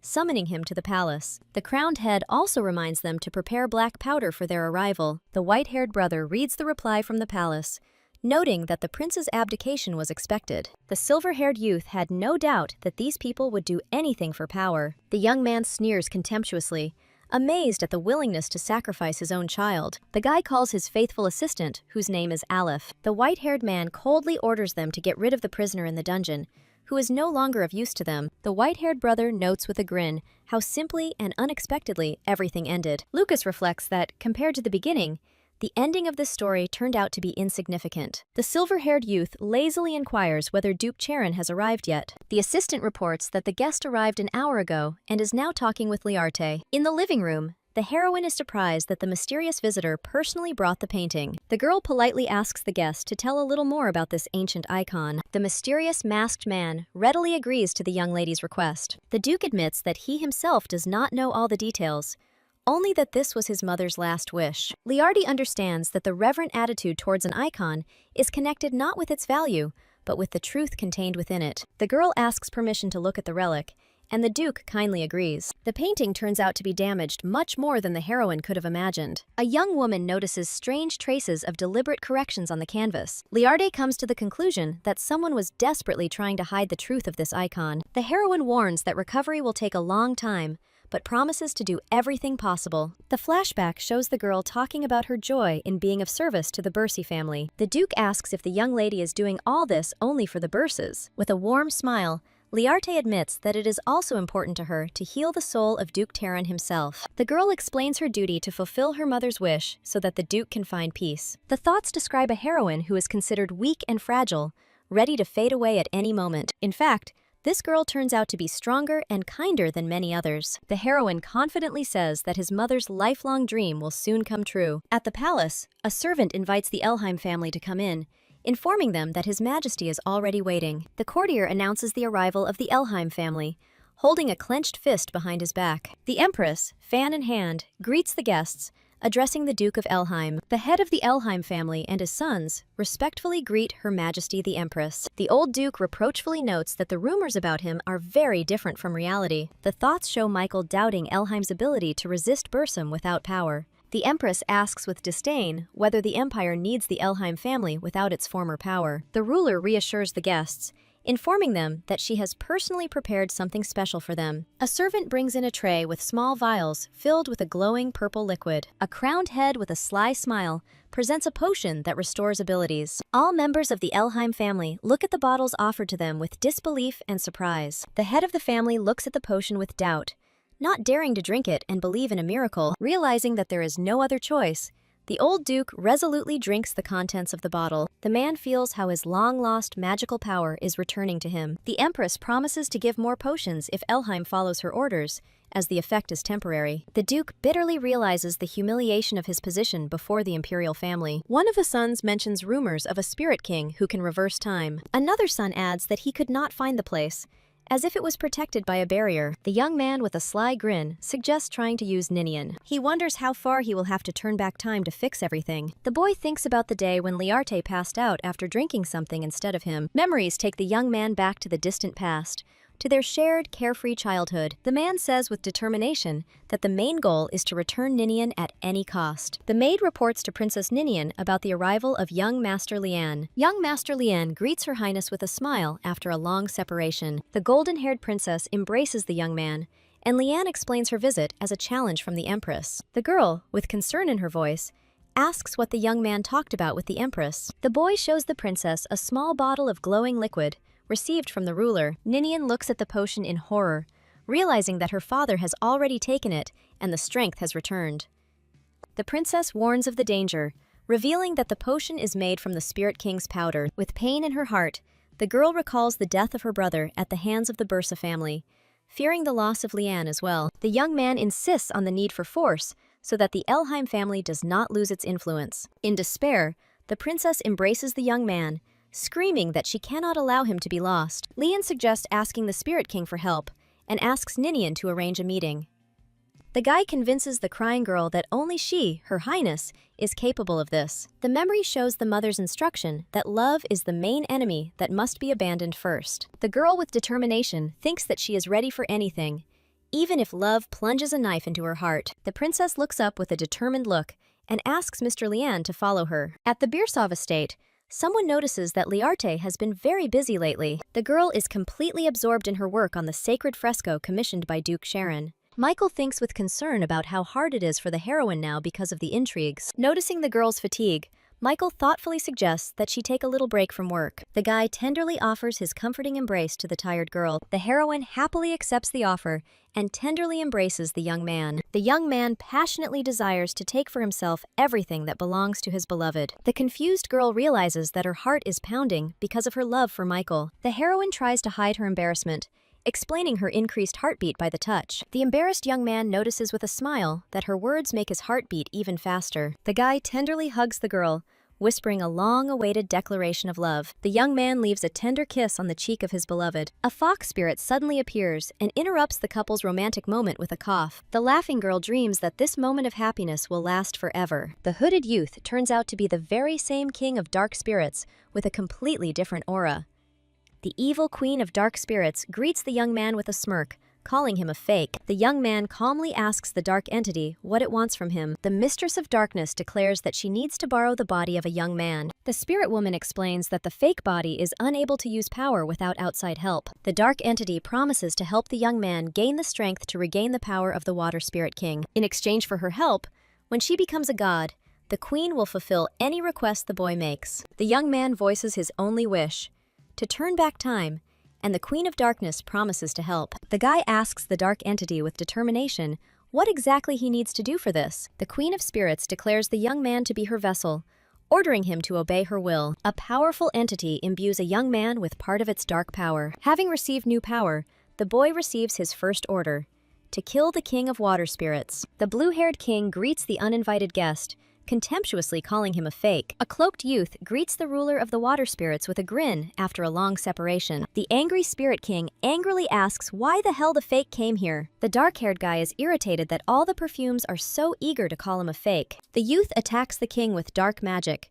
declaring that complacency is over. The blue-haired ruler is shocked to recognize the attacker as the king of dark spirits. Caught in dark bonds, the Spirit King does not understand how the young man could gain such power. The water ruler feels his own power fading, consumed by the darkness. At the last moment, the Spirit King unleashes a powerful stream of water, throwing back the attacker. The dark-haired boy looks at the empty pedestal with annoyance, realizing that the victim has escaped. Feeling cracks in the seal, the young man decides to pursue the fugitive by following the trail of water. Michael notices how cold it gets in the evenings as he walks next to Liarte. The young man gently hugs the girl from behind to warm her in his arms. The guy asks his beloved with a smile if she feels warmer now. Liarte confirms with a flirtatious smile that it is indeed very warm in the arms of her beloved. She recalls how after that day, her relationship with Michael became much closer. The couple in love stopped being shy about their feelings, enjoying every moment. The heroine suddenly feels her own strength wavering under the onslaught of water energy. Suddenly,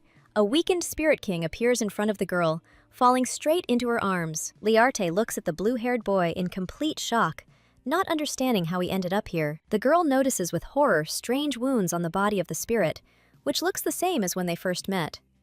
The Spirit King tells Liarte the terrible news of her twin brother's contract with the King of Darkness. The blue-haired guy feels the approach of the pursuer who followed him. Meanwhile, the mysterious pursuer in a cloak is already at the walls of the estate. The young man realizes that the Water King has fled here and decides to put an end to it. The guy suddenly feels half of his power nearby, not understanding what it means. The Queen of Darkness orders that the stolen power be returned first, but the young man does not want to miss the chance. An ominous voice reminds the boy of the contract and his subordinate position, forcing him to obey.